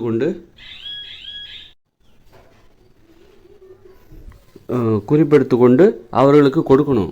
அதுக்காக சிரமப்படணும். அதை ஒரு சிரமமான வேலையை நினைக்கக்கூடாது. அது ஒரு மெனக்கெட்டு செய்கிற எதுக்கு இதெல்லாம் சிரமம் அப்படின்னு நினைக்கவே கூடாது. அது மிகப்பெரிய பாவம். அந்த மக்களுக்கு அரசாங்கம் செய்கிற மிகப்பெரிய பாவம். ஒரு நிறுவனத்தின் வளர்ச்சி அவர்களால் தானே ஏற்படுகிறது, தொழிலாளர்கள் தானே ஏற்படுது. அப்புறம் அவங்களுடைய உடல்நலில் அக்கறை இல்லாமல் நீங்கள் உங்கள் சாப்பாடை நீங்கள் பார்த்துக்குங்க, உங்கள் வீட்டிலேருந்தே நீங்கள் பொங்கி எடுத்துகிட்டு வாங்க, உங்கள் உழைப்பை மட்டும் எங்கிட்ட கொடுங்க அப்படின்னா அது என்ன அர்த்தம்? அப்போது உழைப்பாளர்கள் ஒரு நிறுவனத்தின் வளர்ச்சிங்கிறது எவ்வளோ பெரிய விஷயம். அந்த விஷயத்துக்கு அவங்க உழைப்பாளர் தான் காரணமாக இருக்கிறாங்க, தொழிலாளர் தான் காரணமாக இருக்கிறாங்க. அப்போ அவங்க தேவையில் வந்து ஒரு பெற்றவங்க பிள்ளைங்க மேலே எவ்வளோ அக்கறையாக இருப்பாங்களோ, கவனமாக இருப்பாங்களோ, அவங்க பிள்ளைங்க என்னென்ன உணவு சாப்பிடணுன்னு அக்கறை எடுத்து செய்வாங்களோ, அதே மாதிரி தான் அந்த ஒரு நிறுவனத்தின் தலைமை நிர்வாகம் வந்து தனது நிறுவனத்தில் பணி செய்கிற தொழிலாளர்களின் நலனில் அக்கறையுடன் செயல்பட வேண்டும். எனக்கு தெரிஞ்சு ஒரு கம்பெனியில் வந்து அவங்க என்ன பண்ணுறாங்க வந்து தொழிலாளர்களை கிராமத்தில் போய் கூட்டிகிட்டு வராங்க. 10 கிலோமீட்டருக்கு அங்கே இருக்கிற ஒரு நிறுவனத்துக்கு, ஒரு சேமியா கம்பெனி நிறுவனம், அவங்க என்ன பண்ணுறாங்க, தன்னுடைய நிறுவனத்தில் வேலை செய்வதற்காக தொழிலாளர்களை என்ன பண்ணுறாங்க, போய் ஒரு கிராமத்தில் போய் வண்டியை வச்சு கூட்டிகிட்டு வந்துடுறாங்க. எப்போ? காலையில் 5 மணிக்கு 5-6 மணிக்கே கூப்பிட்டு போயிடுறாங்க. அப்போ அதுக்காக இவங்க என்ன பண்ண, மத்தியானம் ஆனால் சாப்பாடு கொடுக்க மாட்டாங்க, டீ கொடுக்க மாட்டாங்க, சாப்பாடு அவங்களே கட்டிட்டு வந்துடணும், தண்ணி மட்டும் தான் கொடுப்பாங்க. ஆனால் 5-6 மணிக்கெலாம் வந்து கூப்பிட்டு வந்துடணும். இதுக்காக அவங்க 4 மணிக்கு எழுந்தி சமைக்கணும். அப்புறம் சாயந்தரம் 6 மணிக்கு விட்டுருவாங்க. இது ஒரு வாரம். இன்னொரு வாரம் என்னென்னா, மாலை 6 மணிக்கு வேலை ஆரம்பித்து மறுநாள் காலையில் 6 மணி வரைக்கும் வேலை நடக்கும். அப்புறம் காலையில் கொண்டு விட்டுருவாங்க. ஆனால் இடையில வந்து டீ எதுவும் கொடுக்க மாட்டாங்க, சாப்பாடு கொடுக்க மாட்டாங்க. அப்புறம் அவங்களால, அந்த கிராமத்தில் உள்ளவங்களால, எங்களால் முடியலை, உங்களுடைய வேலையை அந்த நடைமுறை எங்களால் வர முடியல எங்களால், அதனால் நாங்கள் வேலையிலேருந்து நின்றுக்கிறோம் அப்படின்னோடனே அந்த நிறுவனம் வந்து திரும்ப கூப்பிட்டு பார்த்தாங்க. அந்த கிராமத்தில் உள்ளவங்க போகல. அப்புறம் அவங்க கிராமத்தில் உள்ளவங்க ஏன் போகல, நீங்கள் ஏன் வரல அப்படின்ட்டு ஒரு கோரிக்கை அப்படின்னு சொல்லிட்டு அந்த தொழிலாளரோட கோரிக்கை என்ன அப்படின்னு கேட்கும்போது இவங்க வந்து ஒரு கோரிக்கை வைக்கிறாங்க. என்னென்னா, எங்களுக்கு நீங்கள் மதிய உணவு சாப்பாடு கொடுக்கணும், அப்புறம் இடையில 2 வேளை டீ கொடுக்கணும் அப்படின்னு கேட்டப்ப அதுக்கு அந்த நிர்வாகம் ஒத்துக்கலை. நாங்கள் உங்களுக்கு சாப்பாடு தர மாட்டோம், டீ கொடுக்க மாட்டோம், வேலைக்கு வரதா இருந்தால் வாங்க, இல்லைன்னா நாங்கள் வேறு கிராமத்தை நோக்கி போங்க. சரி, போயிட்டு வாங்க. ஏன்னா இவங்களால முடியலை, அந்த அளவுக்கு உழைப்பை சுரண்டுறாங்க இந்த முதலாளிகள் இருக்காங்களா. அப்போ இந்த அரசாங்கம் இதெல்லாம் கண்டுக்க மாட்டேங்குது. உத்து பார்க்கணும், உள்ளே போய் இறங்கி உத்து பார்க்கணும், எங்கெங்கே தப்பு நடக்குது. அதுதான் அவங்களுடைய வேலை, இந்த அரசாங்கத்தோட வேலை. இந்த அளவுக்கு ஏன் உழைப்பை சுரண்டுறீங்க? கேட்குறதுக்கு ஆள் இல்லை அப்படின்ற மாதிரி ஏன் உழைப்பை சுரண்டுறீங்க? உணவே கொடுக்குமா? அது என்ன எவ்வளோ செலவாகுது? ஒரு சாப்பாடோட செலவு 20 ரூபா தான் ஆகும். நீங்கள் ஆக்கி போட்டிங்கன்னா, பொங்கி சமைச்சு போட்டிங்கன்னா, அதுக்கு ஒரு வேலையாளை வச்சு சமைச்சு போட்டிங்கன்னா 20 ரூபா கூட ஒரு ஆளுக்கு வராது, 30 ரூபா தான் வரும். நான் சொல்கிறது இன்னும் அதிகமாக இருக்குது சொல்கிறேன். ஒவ்வொருத்தருக்கும் ஊட்டச்சத்து மிகுந்த உணவு கொடுக்கணும், அவங்க கேட்குற ஊட்டச்சத்து மிகுந்த உணவு கொடுக்கணும். அது தொழிலாளர், அதுதான் வந்து ஒரு நிறுவனத்தின் தலைமை நிர்வாகத்திற்கு உள்ள கடமை. நான் வந்து ஒரு சாதாரண உணவு கூட கொடுக்காம எவ்வளோ சுரண்டுறாங்க இந்த முதலாளிகள். ஏன்னா படிக்காத ஏழைகளை, கிராமத்து மக்களை எந்த அளவுக்கு சுரண்டுறாங்க பாருங்கள். அப்போ அந்த மாதிரி இல்லாமல் வேலை செய்கிற இடத்துல பகிர்ந்து உண்பதை தவிர்க்கணும். அவங்க அதே நேரத்தில் பசியோடவும் வரணும், கட்டாயப்படுத்தணும். ஒரு 11 மணிக்கு பிறகு 11 மணிக்கு சிற்றுண்டி கொடுக்கணும், ஒரு பழங்கள், காய்கறிகள் அந்த மாதிரியான இதை கொடுக்கணும். அதுக்கப்புறம் மதிய உணவாக நல்ல ஊட்டச்சத்து மிகுந்த உணவுகளை வந்து அவங்க கேட்குற உணவுகளை கொடுக்கும். ஊட்டச்சத்து மிகுந்த உணவுகளில் அவங்க எந்த உணவை பரிந்துரைக்கிறாங்களோ, தொழிலாளர்கள் கேட்குறாங்களோ அதை வந்து அந்த நிர்வாகம் செஞ்சு கொடுக்கணும். அப்போ ஒவ்வொரு நிறுவனத்துலேயும் ஒரு சமையல் உணவு சமைப்பதற்கென்றே நிறைய பேர் இருக்கணும், நிறைய பேரை பணியமர்த்தணும். அப்படின்னா எத்தனை பேருக்கு வேலை கிடைக்கும் பாருங்கள். இதெல்லாம் வந்து ரொம்ப கட்டாயமாக நம்ம செஞ்சுருக்க வேண்டிய வேலை. இந்த அரசாங்கம் ஒரு அரசாங்க அலுவலகமாக இருந்தாலும் சரி, தனியார் அலுவலகமாக இருந்தாலும் சரி, அந்த அலுவலகத்தில் வேலை செய்கிறவர்கள், அந்த நிறுவனத்தில் வேலை செய்கிறவர்களுக்கு சமைச்சு போடுறதுக்குன்னே ஒரு சமையல்காரர்களை படித்தவர்கள், அந்த படிப்பு படித்தவங்களை நியமிச்சிருக்கணும், நிறைய பேர் நியமிச்சிருக்கணும். ஒரு பள்ளிக்கூடத்தில் வந்து 500 பேருக்கு 300 பேருக்கு சமைக்கிறதுக்கு 2 வேலைக்காரர்களை நியமிச்சிருக்காங்க, 3 பேர் நியமிச்சிருக்காங்க. ஒரு சத்துணவு டீச்சர், அப்புறம் வந்து சமைக்கிற 2 பேர். அவங்க அதற்கான படிப்பு எதுவும் படிக்கலை, சமையல் படிப்பு எதுவும் படிக்கலை. அப்புறம் வந்து இந்த 300 பேருக்கு வந்து சமைக்கிறதுக்காக இந்த 3 பேர் தான். ஏதோ ஒரு சாதத்தை வந்து வடித்து, இதான் தக்காளி சாதம், இதான் பருப்பு சாதம், இதான் சாம்பார் சாதம், ஒரு முட்டை சாப்பிடுங்க அப்படின்ட்டு கடமைக்காக அந்த சாப்பாடை அவங்க கஷ்டப்பட்டு சாப்பிட்றாங்க. அது இல்லாமல் நான் சொல்கிற மாதிரி ஊட்டச்சத்து மிகுந்த உணவுகளை அவங்களுக்கு கொடுத்தாக்கா, அவங்க அப்போது வந்து ஒவ்வொரு மாணவர்களும் அவர்களுக்கு வேண்டிய உணவுகளை, எனக்கு இன்றைக்கி மத்தியானம் இந்த உணவு வேணும், ஒரு ஸ்நாக்ஸு அதுக்கு இந்த தானியங்களை நீங்கள் வேக வச்சு எனக்கு கொடுங்க. அதில் வந்து பரிந்துரைக்கணும். எல்லாருக்கும் எல்லா உணவும் பிடிச்சி போகாது. ஒருத்தர் சுண்டல் கேட்கலாம், இன்னொருத்தர் வந்து வேறு ஒரு பயிர் கேட்கலாம், வேர்க்கடலை கேட்கலாம். அதை வந்து குறிப்பெடுத்து அவங்களுக்கு கொடுக்கணும். அப்போ எத்தனை பணியாளர்கள் வந்து ஒவ்வொரு பள்ளியிலையும் பணியமர்த்தணும்னு பாருங்கள். இதுதான் வேலைவாய்ப்புக்கான தேவை. இதையெல்லாம் நாம் வந்து கண்டுக்காமல் விட்டால் வேலையில்லா திண்டாட்டம் தான் வரும். வேலையில்லா திண்டாட்டங்கிறதே வந்து நம்முடைய விழிப்புணர்வு இல்லை, நம்முடைய அறியாமை. இங்கே இருக்கிற வேலைவாய்ப்பை சரியாக பூர்த்தி பண்ணாமை, இங்கே இருக்கிற வேலைவாய்ப்பை நம்மளால் கண்டுபிடிக்க முடியாமல். இப்போ நான் சொல்கிற மாதிரி ஒவ்வொரு பள்ளிக்கூடத்துலேயும் ஒரு 300 பேர் படிக்கிற ஒரு பள்ளிக்கூடத்தில் நான் சொல்கிற மாதிரி அவங்கவுங்களுக்கு தேவையான ஊட்டச்சத்து மிகுந்த உணவுகளை தயாரித்து கொடுக்கணுன்னா அங்கே எத்தனை சமையல் பணியாளர்கள் பணி செய்யணும் பாருங்கள். எத்தனை பேர் பணி செய்யணும். அப்போ அத்தனை பேர் படிக்கணும், சமையல் கலை படிச்சுட்டு வரணும். அப்போ அந்த படிப்புக்கான ஒரு வாய்ப்பு இங்கே வருது. அது அரசாங்கமே தான் அந்த படிப்பை கொடுக்கணும். அப்போ அந்த படிப்பை கற்றுக் கொடுக்குறதுக்குன்னு ஆசிரியர்கள் இருக்காங்களே. இப்போ சமையல் கலை ஒவ்வொரு ஸ்கூல்லேயும் வந்து பள்ளிக்கூடத்துலேயும் 300 மாணவர்கள் படிக்கிறாங்க. 300 மாணவர்களுக்கு கிட்டத்தட்ட ஒரு 20 சமையல்காரர்களாக தேவை. அப்போ 20 சமையல்காரர்கள் வந்து தேவைன்னா அது ஒரு வேலைவாய்ப்பு. ஒவ்வொரு பள்ளிக்கூடத்துலையும் 20 சமையல்காரங்க தேவை. அப்போ அது ஒரு வேலைவாய்ப்பு கிடைக்குது மக்களுக்கு. எவ்வளோ லட்சக்கணக்கான வேலைவாய்ப்பு அதன் மூலம் கிடைக்கும். அப்புறம் வந்து இந்த 20 சமையல்காரர்களும் படிப்பதை எங்கேருந்து படிச்சுட்டு வரணும், சமையல் கலை படிச்சுட்டு வரணும். சும்மா 8வது படித்தவங்களெல்லாம் சமைக்க விடக்கூடாது. சமையல் கலை அதுக்குன்னு படிச்சுட்டு வரணும். அப்போ அந்த சமையல் கலை படிக்கிற படிப்புக்கு கற்றுக் கொடுக்குற ஆசிரியர்கள் தேவை. அப்போ அதன் மூலம் அந்த ஆசிரியர்களுக்கு வேலைவாய்ப்பு கிடைக்குது. இப்படி பல லட்சக்கணக்கான வேலைவாய்ப்பு இதன் மூலம் பூர்த்தி செய்யப்படும். இப்படி வேலையில்லா திண்டாட்டங்கிறது நம்ம என்ன பண்ணுறோம் அப்படின்னா, நிறைய விஷயங்களை அலட்சியமாக நினச்சிட்டு அக்கறை எடுத்துக்காமல் விடுறதுனால இங்கே இருக்கிற வேலைவாய்ப்பை நம்மளாலே பார்க்க முடியல.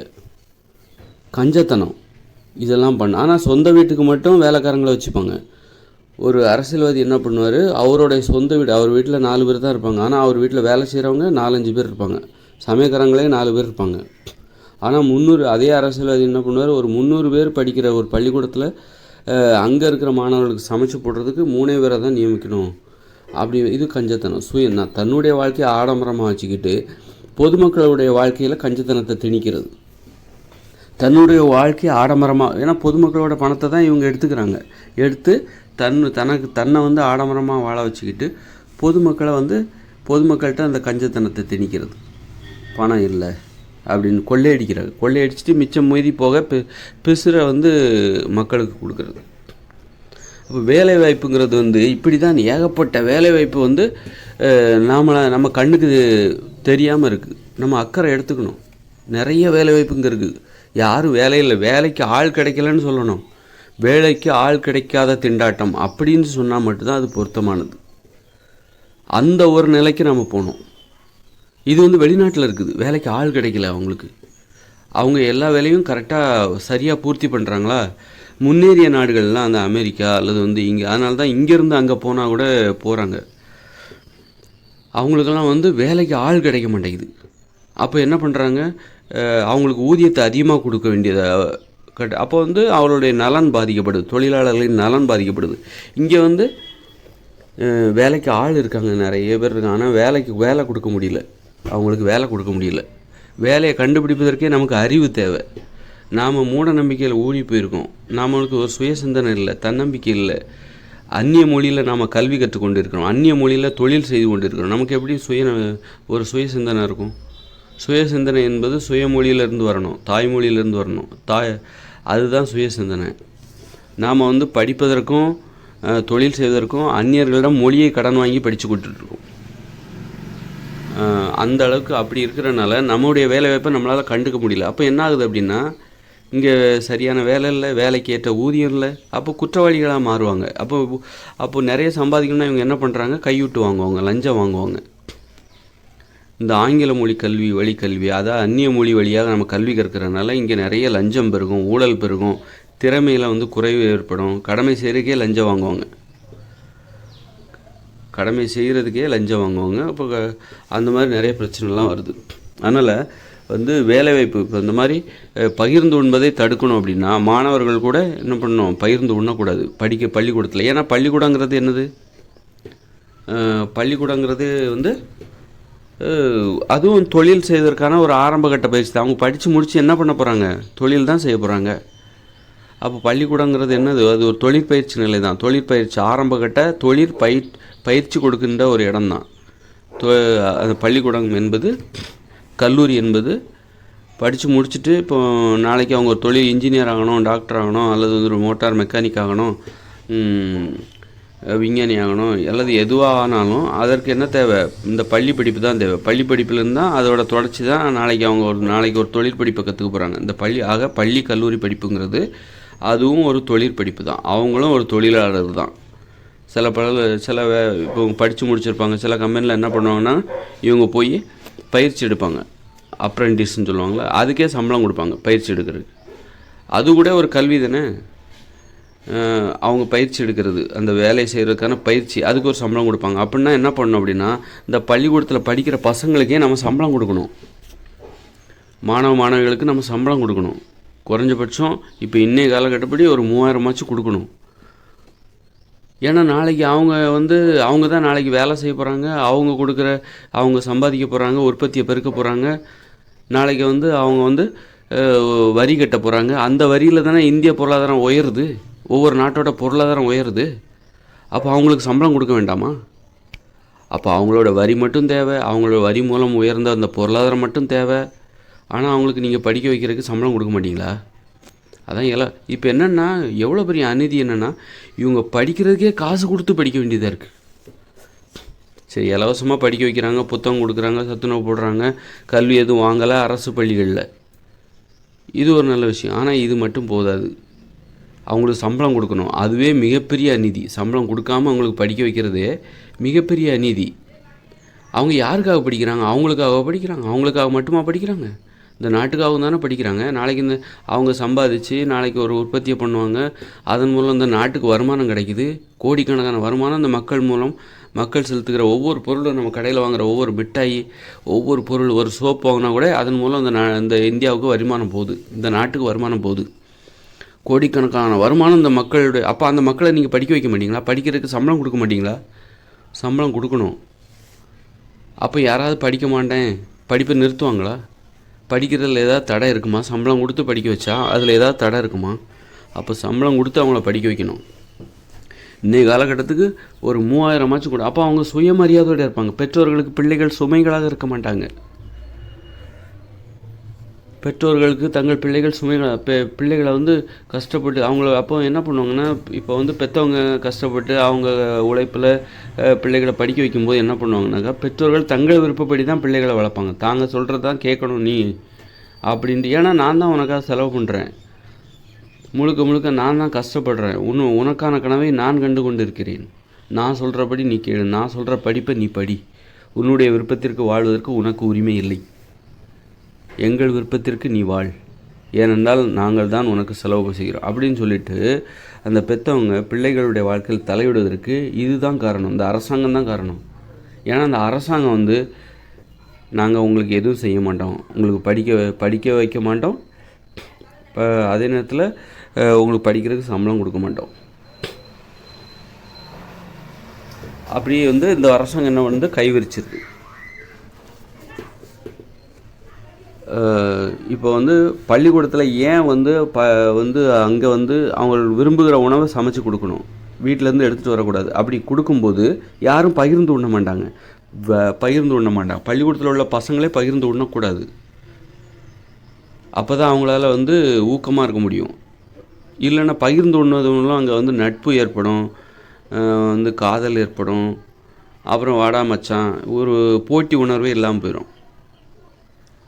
ஒருத்தர் நண்பர்கள் ஆகிடுவாங்க, க்ளோஸ் ஆகிடுவாங்க, போட்டி உணர்வே இல்லாமல் போயிடும். அப்புறம் நீ பிட் அடிக்கிறதுக்கு நான் ஹெல்ப் பண்ணுறேன், பரீட்சை போது நான் எழுதும்போது நீ என்ன பார்த்து எழுது, நான் பேப்பர் மாற்றிக்கலாம், நாம் ரெண்டும் திக் ஃப்ரெண்ட்ஸு அப்படின்னு சொல்லிவிட்டு இவன் பேப்பர் மாற்றிக்கலாம், நான் காப்பி அடிக்கிறேன்டா, நான் இருக்கேன்டா மச்சான், நீ ஏன்டா கவலைப்படுற. ஏன்னா இந்த பகிர்ந்து உண்றதுனால ஏற்படுற இது அங்கே தொடவே கூடாது. வேலை செய்கிற இடத்துல ஒருத்தர் தொடவே கூடாது, படிக்கிற இடத்துல ஒருத்தர் தொடவே கூடாது. அந்த அளவு கட்டுப்பாடாக நடந்து கொள்ள வேண்டிய ஒரு இடம்தான் வேலை செய்கிற இடம். ஆண்கள் தனியாக படிக்கணும், பெண்கள் தனியாக படிக்கணும். கோ எஜுகேஷன் மிகப்பெரிய தப்பு. அதுக்காக ஆணும் பெண்ணும் புரிஞ்சுக்கிறதுக்கு வேறு வாய்ப்பு இல்லையே அப்படின்னு கேட்கலாம். அதை வெளியில் வச்சுக்கோங்க, அதற்கான ஏற்பாடுகளை வெளியில் செய்யுங்க. ஆணும் பெண்ணும் பழகுறதுக்கான ஏற்பாடை வெளியில் பேசுகிறதுக்கான புரிஞ்சுக்கிறதுக்கான ஏற்பாடு வெளியில் எங்கேயா இருக்குதா? அதற்கான ஏற்பாடு வெளியில் வச்சுக்கணும். வெளியே ஏதாவது பூங்காக்கள் இருக்குதா? மக்கள் வந்து பொழுதுபோக்குவதற்கு ஏதாவது இடம் இங்கே பூங்காக்கள், அப்புறம் வந்து ஏரி கரைகள், அப்படி வந்து ஒரு ஏரியை சுற்றி ரோடு போடணும், அங்கே நடைபயிற்சி செய்யணும், மக்கள் உட்கார்ந்து பழக்கம் பேசணும், வீட்டை விட்டு வெளியே வந்து சந்திப்பதற்கு இங்கே நிறைய வாய்ப்புகளை ஏற்படுத்தணும், விளையாட்டு மைதானங்களை ஏற்படுத்தணும். அப்போ விளையாட வருவாங்க, அப்போ பேசிப்பாங்க, விளையாட வருவாங்க, அல்லது வேறு நிகழ்வுகள் இங்கே நடக்கணும். அப்படி அந்த மாதிரி ஒரு தொழில் செய்கிற இடத்துக்கு வெளியில் நிறைய வாய்ப்புகள், அதாவது ஆண்களும் பெண்களும் ஒருத்தர் பேசி புரிஞ்சுருக்கிறதுக்கான வாய்ப்புகள் அங்கே வைக்கணும். அதை வந்து தொழில் செய்கிற இடத்த பயன்படுத்தக்கூடாது, பள்ளிக்கூடத்தை பயன்படுத்தக்கூடாது. காலை உணவை தாமதமாக உட்கொண்டால் இன்னும் நடக்க போகிற இன்னொரு மிகப்பெரிய நன்மை எதுனாக்கா, நோய் எதுவும் வராதுன்னு நான் சொல்லுவேன். காலை உணவை தாமதமாக உட்கொண்டால், காலை உணவை மட்டும்தான் நம்ம பசித்து சாப்பிட்ணும், அதாவது பசி எடுத்த உடனே சாப்பிட்ணும். அதுக்கப்புறம் நீங்கள் எந்த உணவு சாப்பிட்டாலும் சரி, பசியை பற்றி நீங்கள் கவலைப்பட வேண்டிய அவசியமே இல்லை. கொஞ்சம் கொஞ்சமாக நீங்கள் அடிக்கடி சாப்பிட்டுட்டே இருக்கணும்.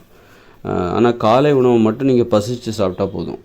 அதுக்கப்புறம் வந்து பசி எடுக்கணும், அதுக்காக நான் வெயிட் பண்ணுறேன் அப்படின்லாம் இருக்காமல் நீங்கள் சாப்பிட்டுக்கிட்டே இருக்க வேண்டியதான். முதல் முறை மட்டும்தான் அந்த பசிக்கு நம்ம முக்கியத்துவம் கொடுக்கணும். அப்போ இந்த காலை உணவை நம்ம இப்படி தாமதமாக நல்லா பசிச்சுட்டு அதுக்கப்புறம் காலையில் ஒரு 11 மணிக்கு நம்ம வந்து காலை உணவு சாப்பிடும்போது என்ன நடக்குது அப்படின்னா, இந்த நோய்கள் வராதுன்னு நம்ம உறுதியாக சொல்லலாம். சுகர் பேஷண்ட்டுக்கு வந்து சுகரை குறைக்கணுன்னாக்கா அவங்க செய்ய வேண்டிய வேலை என்னன்னாக்கா, காலை உணவை வந்து தாமதமாக சாப்பிடுங்க, 11 மணிக்கு சாப்பிடுங்க. அல்லது காலை உணவை இல்லை உங்களுக்கு ரொம்ப சுகர் அதிகமாக இருக்குது, காலை உணவை தவிர்க்கிறதுனால கூட தவிர்க்கலாம். 12 மணிக்குள்ளே நீங்கள் உணவே சாப்பிடாதீங்க, திட உணவு சாப்பிடாதீங்க. இது வந்து சுகர் பேஷண்ட்டுக்கு உள்ள ஒரு அற்புதமான தீர்வு. இந்த தீர்வை மட்டும் செஞ்சு பார்த்துட்டிங்கன்னா உங்களுக்கு சுகரே வந்து குறைஞ்சிரும். சுகர் வந்து குறைஞ்சிரும், நார்மலாகிடும், நரம்பு மண்டலம் வலுப்பெறும். இந்த காலை உணவை நீங்கள் வந்து ஒரு 11 மணிக்கு சாப்பிட்ணும். எல்லாருமே வந்து காலை உணவை தாமதமாக தான் சாப்பிட்ணும், 11 மணிக்கு சாப்பிட்ணும். ஒரு சுகர் பேஷண்ட்டு அவங்களுக்கும் 11 மணிக்கு. அவங்க இந்த பயந்து போய் காலையிலே ஐயோ வெறும் வயிற்றில் இருக்கக்கூடாது, எனக்கு சுகர் மாத்திரை போடணும், அதுக்காக சாப்பிட்றேன் அப்படின்னு சொல்கிறாங்க. சாப்பிட்ணும் அதுக்காக நான் மாத்திரை போடணும் அதுக்காக நான் சாப்பிட்றேன் அப்படின்னு சொல்லிட்டு இந்த பயந்து போகிறது தான் வந்து அந்த சுகர் வந்து வர்றதுக்கு காரணம். சர்க்கரை நோய் வர்றதுக்கு காரணமே வந்து என்னது? பயம்தான் காரணம். அப்போ வந்து அந்த அச்சத்தை நம்ம போக்கணும் அப்படின்னா என்ன பண்ணணும்? நான் சாப்பிட்டே ஆகணும், சுகரு, மயக்கம் வந்துடும், இப்படி ஏதாவது பார்த்து பயப்படவே கூடாது. சாப்பிடாம தான் இருந்து பாருங்கள், நான் சொல்கிற மாதிரி சாப்பிடாமல் இருந்து பாருங்கள். ஒரு வாரம் நீங்கள் 11 மணிக்கு சாப்பிடுங்க, உங்களுக்கு சுகரோட அறிகுறி குறைதா இல்லையான்னு மட்டும் பாருங்கள். நீங்கள் என்ன உணவு சாப்பிட்டாலும் சரி, ஆனால் காலை உணவை மட்டும் ஒரு 11 மணிக்கு சாப்பிடுங்க, இல்லைனா 12 மணிக்கு மேலே சாப்பிடுங்க. உங்களுக்கு மயக்கம் வந்துடும் இந்த மாதிரி. அப்போ நீங்கள் படிப்படியாக முயற்சி செய்யணும். இல்லை உங்களுக்கு மயக்கம் வருமா, அந்த பயம், அது ஒரு மயக்கங்கிறதே ஒரு பயம்தான். படபடப்பு வந்துடும், எங்கே சாப்பிடாமல் இருந்தால் ஏதாவது ஆகிடுமோ அப்படி சின்ன வயசில் சொல்லி வளர்ப்பாங்க பெற்றோர்கள். அதனால தான் அந்த பயம்தான் அந்த குழந்தைகளோட மனசில் பதிஞ்சிட்டு, அதாவது எப்போதுமே அவங்க பட்டினியாகவே கிடந்திருக்க மாட்டாங்க, வாழ்க்கையிலே அந்த மாதிரி வளர்த்துருப்பாங்க. பட்டினின்னா என்னென்னே தெரியாது. ஒரு 20 வயசு வரைக்கும் அல்லது 18 வயசு இருக்கவங்க பட்டினின்னா என்னென்னே தெரியாது. அந்த மாதிரி அவங்க அம்மா அப்பா வளர்த்துருப்பாங்க. அந்த மாதிரி குழந்தைகளுக்கு பட்டினியை பற்றினா பயம் வந்துடும். அதே ஒரு கிராமப்புறத்துலேயோ அல்லது சில பெற்றோர்கள் சில குழந்தைகள் எப்படின்னா வந்து காலை உணவு சாப்பிடுவாங்க, சாப்பிட மாட்டாங்க, கொஞ்சம் ஏனதானு வளருவாங்க. அவங்களுக்கு பலதரப்பட்ட அனுபவங்கள் கிடைக்கும். சில நாள் சாப்பிடுவாங்க, சில நாள் சாப்பிட மாட்டாங்க, சில நாள் நைட் சாப்பிடுவாங்க. இப்படி வந்து ஒரு ஒழுங்கு இல்லாமல் ஒரே மாதிரி அவங்க வளர மாட்டாங்க. வேறு மாதிரி வளர்கிற பசங்க இருக்காங்க. அவங்களுக்கு வந்து இது வந்து கிராமப்புறத்தில் உள்ள பசங்களுக்கு இந்த வாய்ப்பு கிடைக்கும். இந்த பசங்க வந்து ஒரே மாதிரி எப்போதுமே வளர மாட்டாங்க. மத்தியானம் சாப்பிட கரெக்டாக சாப்பிட்றதோ, அல்லது சில டைம் காலையில் சாப்பிடாம கூட இருக்கலாம், காலையில் வந்து ரொம்ப லேட்டாக சாப்பிட்லாம். இந்த மாதிரி இது வந்து அதுக்காக வந்து நகரத்தில் உள்ளவங்க எப்போதும் வீட்டுக்குள்ளே இருக்கிறனால அவங்க டான்னு சாப்பிட்றதுக்கு ஒரு வாய்ப்பு இருக்குது. பசங்க வந்து கிராமத்தில் உள்ள பசங்க அப்படியே கிராமத்தை சுற்றுவாங்க, ஊர் சுற்றி போவாங்க. அதனால் அவங்க வந்து எப்போதும் ஒரே மாதிரி இருப்பாங்கன்னு சொல்ல முடியாது. அப்போ அவங்களுக்கு வெவ்வேறு விதமான அனுபவங்களுக்கு அவங்க பழக்கப்படுறாங்க. எப்போதும் ஒரே மாதிரி, அதாவது வாழ்நாளில் நான் வந்து அதாவது ஒரு 20 வயசு வரைக்கும் நான் பட்னியாகவே கடந்தது கிடையாது. எங்கள் அம்மா என்ன அப்படி விடவே மாட்டாங்க அப்படின்ட்டு வளர்கிற பசங்களுக்கு பட்டினியை பற்றி ஒரு பயம் வந்துடும். அந்த அம்மாவுக்குள்ள பயம், அந்த பெற்றோர்களுக்கு பயம் இந்த பிள்ளைகளுக்கு வந்துடும். அதனால் வந்து எப்போவுமே ஒரு பட்டினியாக அந்த பயம்தான் பின்னாடி நோயாக மாறும். பட்டினியை பற்றி பயங்கிறது என்னன்னாக்கா வறுமையை பற்றி பயம். ஏன் வறுமைன்னா பட்டினி தானே.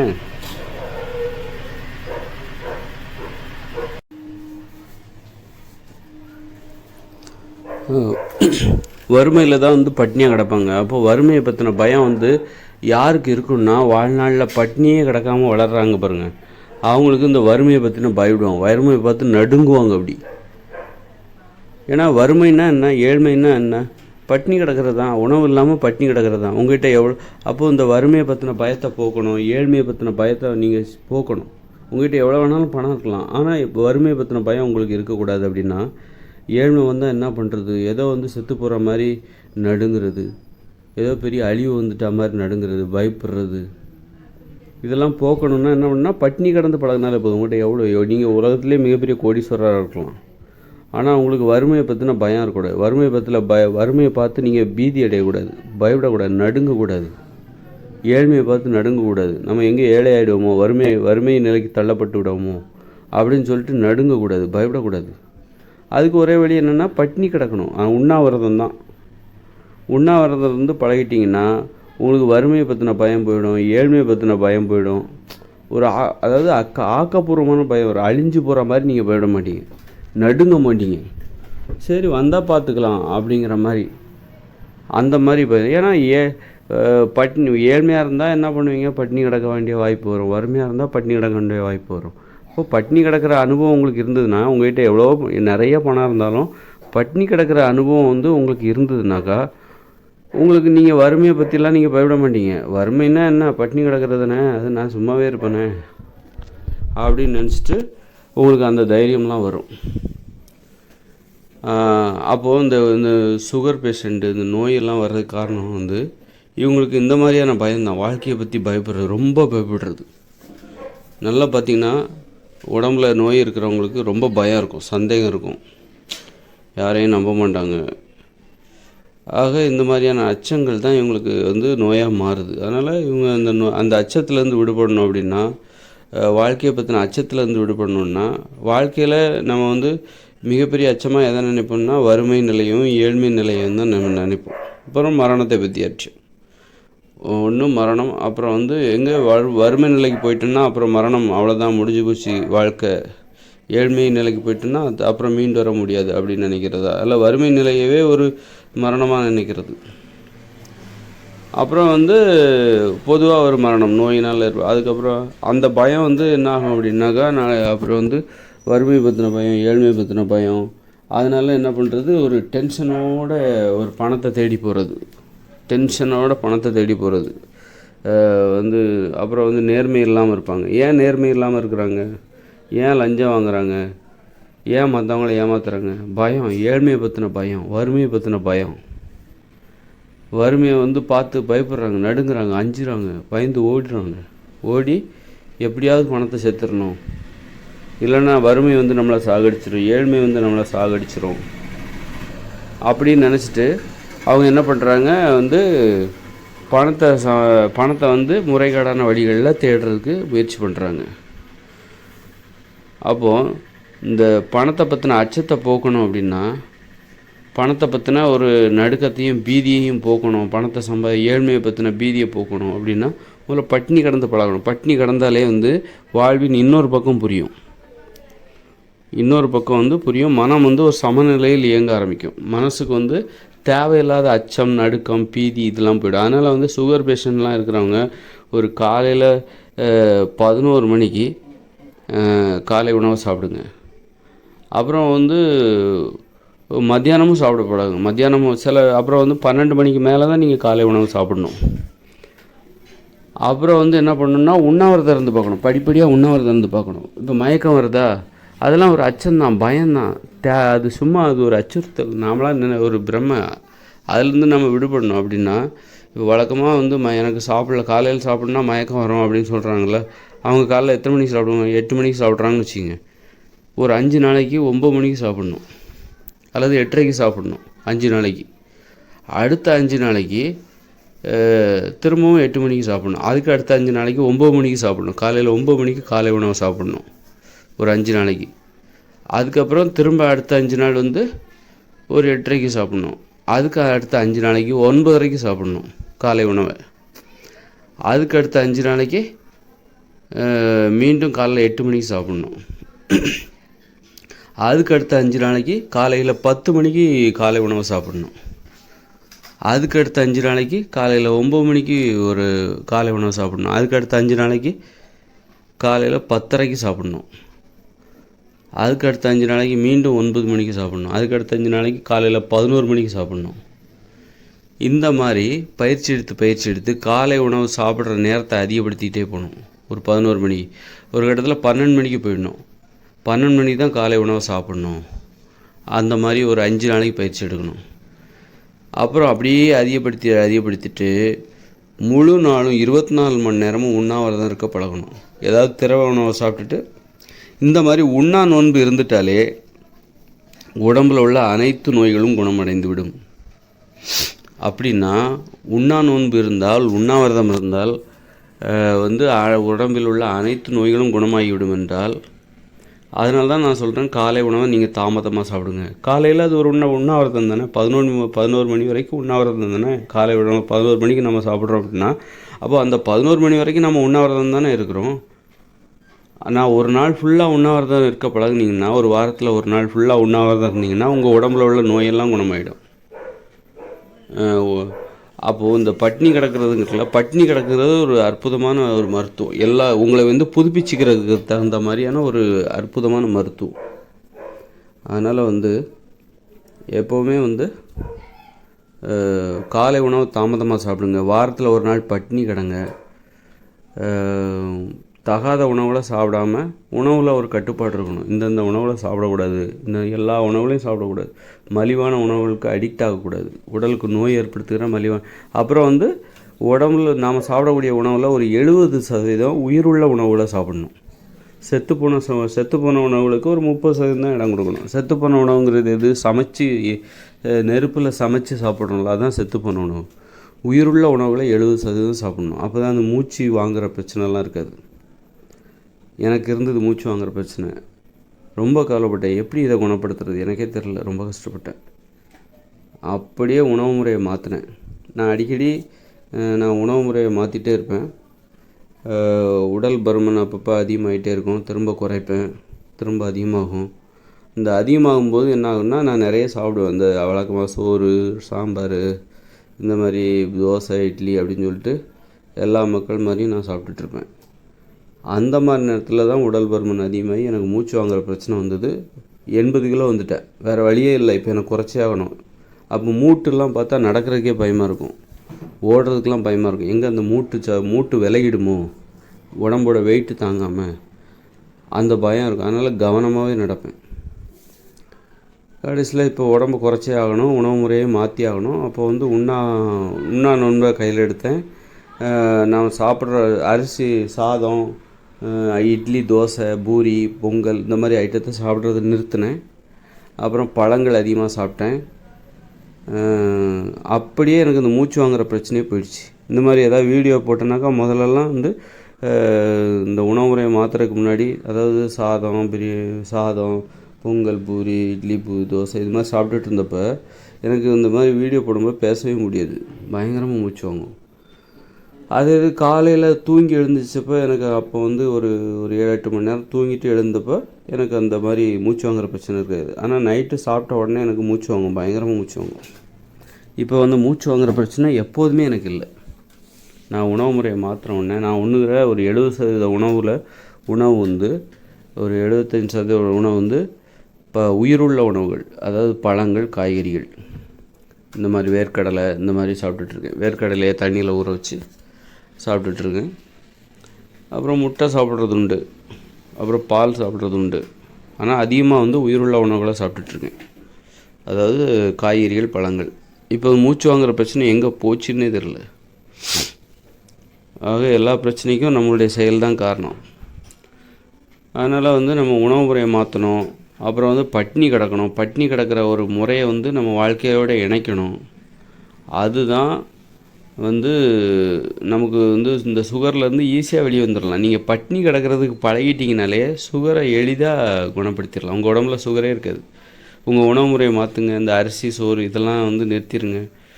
அரிசி சாப்பிட்ணும், அரிசியிலேருந்து உங்களுக்கு நிறைய ஊட்டச்சத்து இருக்குது, அதை எப்படி தவிர்க்க முடியும் அப்படின்னு கேட்குறீங்க அப்படின்னா, அதில் கார்போஹைட்ரேட் இருக்குது, அதுவும் நம்ம உடம்புக்கு தேவை அப்படின்னா, அப்போ அந்த சத்தை நம்ம எப்படி பெறணும் அப்படின்னா, அரிசியை ஊற வச்சு சாப்பிடுங்க. இப்போ கருப்பு கவுனி அரிசி, அந்த சம்பா அப்படின்லாம் அந்த ரொம்ப சத்தான அரிசின்னு சொல்கிறாங்கள, அதெல்லாம் என்ன பண்ணணும் அப்படின்னா வாங்கி ஊற வச்சு முத நாள் நைட்டு ஊற வச்சு மறுநாள் காலையில் அதை சாப்பிடுங்க. சும்மா ஒரு 50 கிராம் சாப்பிட்டா போதும். அப்போ அரிசி மூலம் உங்களுக்கு கிடைக்கக்கூடிய ஊட்டச்சத்து கிடச்சிரும். கோதுமையாக ஊற வச்சு சாப்பிடுங்க ஒரு 50 கிராம். இந்த மாதிரி சாப்பிட்றது மூலம் வேக வச்சு சாப்பிடும்போது அது செத்து போயிடுது. செத்து போன ஒரு உணவு அது. வேக வைக்கும்போது, நெருப்பில் வேக வைக்கும்போது அது செத்து போயிடுது, வெந்து போயிடுது. வெந்து போன அந்த உணவை நம்ம சாப்பிடும்போது இந்த மூச்சு வாங்குற அதில் வந்து உயிரே இல்லை, சுவாசமே இல்லை. அதுவும் சுவாசிக்கும் தாவரங்களும். அப்போ அந்த சுவாசமே அதில் இல்லை. நம்ம நெருப்பில் போட்டு வேக வைக்கும்போது உயிருள்ள அத்தனையும் அங்கே செத்து போயிடுது. அதை போயிட்டு நம்ம சாப்பிடும்போது அது வந்து என்னென்னா இந்த மாதிரி மூச்சு வாங்குகிற பிரச்சனையெல்லாம் ஏற்படுது. நான் அனுபவபூர்வமாக இதை வந்து அனுபவபூர்வமாக இந்த உண்மையை நான் உங்கள்கிட்ட சொல்லிகிட்ருக்கேன். மூச்சு வாங்குகிற பிரச்சனைங்கிறதே வந்து நான் கேள்விப்பட்டிருக்கேன். ஆனால் இப்போ தான் நானே உணர்கிறேன் மூச்சு வாங்குகிற பிரச்சனை எவ்வளோ மோசமான பிரச்சனை அப்படின்ட்டு. பேசவே முடியாது. அதனால் வந்து காலை உணவை தாமதமாக சாப்பிட்டிங்கன்னா உங்களுக்கு சுகர் வந்து குறைஞ்சிரும். அதே மாதிரி அந்த உண்ணா நோன்பு வாரத்தில் ஒரு நாள் இருங்க. அப்புறம் நான்லாம் 5 நாள் வந்து வெறும் தண்ணி மட்டுமே குடிச்சிட்டு இருந்திருக்கேன். அதுதான் வந்து அதிகபட்ச நாள். அதிகபட்சம் நான் உண்ணாவிரதம் இருந்த நாள் 5 நாள், கரெக்டாக 5 நாள். இந்த நேரத்தில் நான் வேலைக்கெலாம் போயிருக்கேன். வேலைக்கு போய் அன்றாடம் வந்து ஒருத்தர் என்னென்ன வேலை செய்வாங்களோ எல்லாத்தையும் நான் செஞ்சுருக்கேன். கொஞ்சம் சிரமமாக தான் இருந்துச்சு. 5 நாளையும் கடந்து வர்றது கொஞ்சம் சிரமமாக இருந்துச்சு. ஆனால் அப்போ இருந்த மனநிலை கொஞ்சம் பயந்த மனநிலை இருந்தது. இப்போ எனக்கு அது இல்லை. திரும்பவும் நான் அதே முயற்சி எடுக்க வேண்டிய கட்டாயத்தில் இருக்கிறேன். ஏன்னா இப்போ 80 கிலோ இருக்கேன். இப்போ நான் குறைஞ்சிட்டேன், 75 கிலோ கொண்டு வந்துட்டேன். மீண்டும் வந்து இந்த உடல் எடையை ஒரு 60 கிலோ வரைக்கும் கொண்டு வரணும். 50 கிலோ 60க்கும் கீழே போகணும். அதுக்காக இந்த மாதிரி சமயத்தில் தான் நான் வந்து இந்த உண்ணா நோன்பு வந்து ஒரு ஏற்கனவே 5 நாள் வச்சுருந்துருக்கேன். அதை விட அதிகமாக உண்ணா நோன்பு இருக்க முடியுமா? உண்ணா நோன்பு இருக்கும்போது நம்ம தனியாக ஒரு வீட்டில் இருக்கிறோம். அப்போ வந்து நம்ம வெளியில் எங்கேயுமே போகல. அப்போ தான் வந்து நம்ம உண்ணா நோன்பு இருக்கிறது ரொம்ப சிரமமாக இருக்கும். நம்ம வேலைக்கு போயிட்டோன்னு வச்சுக்கோங்களேன், நம்ம கவனம் வந்து வெளி வேலையில் இருக்கும். வெளி வேலையில் இருக்கும்போது நம்ம உண்ணா நோன்பு இருக்கிறோம் அப்படிங்கிறதே நம்ம மறந்துடுவோம்.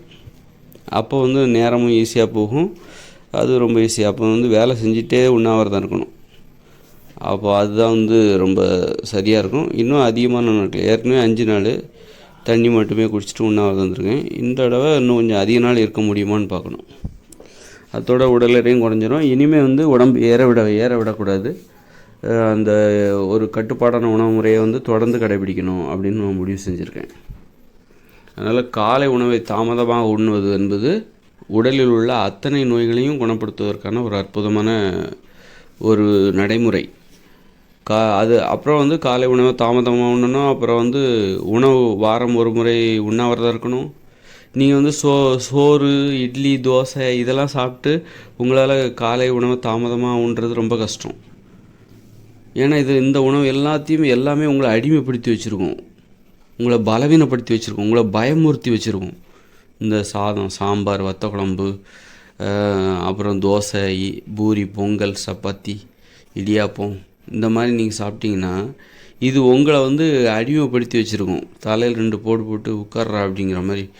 எங்கே போகிற உண்ணாவிரதம், அங்கே போகணும், அங்கே இங்கேன்னு போனேன் உண்ணாவிரதம்னு சொல்லிட்டு அங்கங்கன்னு ஏதாவது உளர்னேன் பிச்சிரும் நீ அப்படின்னு சொல்லிட்டு நம்மளை உட்கார வச்சுருக்கோம். அது மண்டி போட்டு நிற்போம் அதுக்கு முன்னாடி. அந்த மாதிரி ஒரு மோசமான உணவு இது. அப்போ வந்து உங்களுக்கு தைரியமே இருக்காது. உங்களால் தாமதமாக உணவுன்ற அந்த வழக்கத்தை கடைபிடிக்கவே முடியாது. என்னால் முடியாது பண்ணுறீங்க. பெரும்பாலானவங்க என்னாலலாம் 11 மணி வரைக்கும் பொறுக்க முடியாதுப்பா, எனக்கு காலையிலே சாப்பிட்டாகணும், பசியே இல்லாமல் சாப்பிட்டுட்ருப்பீங்க. உங்களால் உண்ணாவிரதம் இருக்கவே முடியாது. நீங்கள் சாம்பார் சாதம் இந்த மாதிரி ஐட்டத்தை சாப்பிட்டுக்கிட்டு உங்களால் உண்ணாவிரதம் ஒரு முழு நாள் உண்ணாவிரதம் இருக்கவே முடியாது. வேணால் வந்து என்றைக்கா ஒரு நாள் இருப்பீங்க, அந்த தொடர்ச்சியாக வாரம்லாம் இருக்கவே முடியாது. இந்த மன உறுதியே இருக்காது. இந்த சாம்பார் சாதம் பிரியாணி பொங்கல் பூரி தோசை இந்த மாதிரியான உணவுகளை சாப்பிட்டா உங்களுக்கு மன உறுதியே இருக்குது. உண்ணாவிரதம் இருப்பதற்கு மன உறுதி தேவை. அந்த மன உறுதி வந்து நீங்கள் அப்போ அந்த மன உறுதியை கடைபிடிக்கும்போது உங்கள்கிட்ட ஒரு உணவு கட்டுப்பாடும் இருக்கணும். இந்தந்த உணவுகளை தவிர்க்கணும். என்ன மாதிரி இப்போ நான் சொல்கிறேன்ல, சாதத்தெல்லாம் நான் இப்போ சாப்பிட்றதில்ல, தோசை சாப்பிட்றதில்ல, இட்லி சாப்பிட்றதில்ல. ஆனால் எப்போவாது ஒரு கல்யாண வீடு போகிறோம், ஃபங்க்ஷன் போகிறோம், அங்கே நான் சாப்பிடுவேன். இப்படி தான் நான் வந்து என்னுடைய எனது உணவு கட்டுப்பாட்டை இந்த மாதிரியான தருணங்களில் விலக்கி வருவேன். ஒரு நாள் தானே, ஒரு வேளை அல்லது இருவேளை. அப்புறம் வீட்டுக்கு வந்தால் பழையபடி என்னுடைய உணவு கட்டுப்பாட்டை தொடர்ந்துருவேன். அந்த மாதிரி நீங்கள் வந்து உண்ணாவிரதம் இருக்கணும் அப்படின்னா உங்களுக்குள்ளே ஏற்கனவே ஒரு உணவு கட்டுப்பாடு இருக்கணும். அதாவது தகாத உணவுகளை சாப்பிடக்கூடாது. தேடி தேர்ந்தெடுத்து சாப்பிடணும். தகுதியான உணவுகளை நீங்கள் தேர்ந்தெடுத்து சாப்பிட வேண்டும். இது நல்லது, இது கேடு, இது அல்லாதது, இதை தவிர்க்க வேண்டும், இது மோசமான உணவு, இது நல்ல உணவு அப்படின்னு அதன் தன்மை உணர்ந்து நீங்கள் அதை சாப்பிட்ணும். அதன் தகுதி எறிந்து சாப்பிடணும். இது எனக்கு பிடிச்சிருக்கு பிடிக்கலை. பட்னியாக கிடந்தால் கூட பட்னியாக கிடக்கும்போது பசி ருசியாது சொல்லுவாங்களா, அது தப்பு. நீங்கள் பட்னியாக கிடந்தால் கூட உங்களுக்கு பிடிக்காத உணவை சாப்பிடக்கூடாது, மோசமான உணவை சாப்பிடக்கூடாது.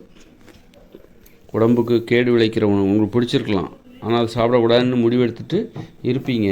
ஆனால் பசியோடு இருக்கும்போது, இந்த மாதிரி உண்ணாவிரதம் இருக்கும்போது உங்களுக்கு வந்து அல்லது உணவு கட்டுப்பாடு தாமதமாக சாப்பிட்ணும் காலை உணவை அப்படிங்கிற மாதிரி உணவு கட்டுப்பாடாக இருக்கும்போது நீங்கள் வந்து 11 மணிக்கு நீங்கள் சாப்பிட்ற அந்த உணவு வந்து உங்களுக்கு பிடித்த உணவாக இருக்கணும். பிடிக்காத உணவை சாப்பிடக்கூடாது. பசியில் வந்து எந்த உணவாக இருந்தால் என்ன, பசி ருசியாது அப்படின்னு சொல்லுவாங்களோ, அது தப்பு.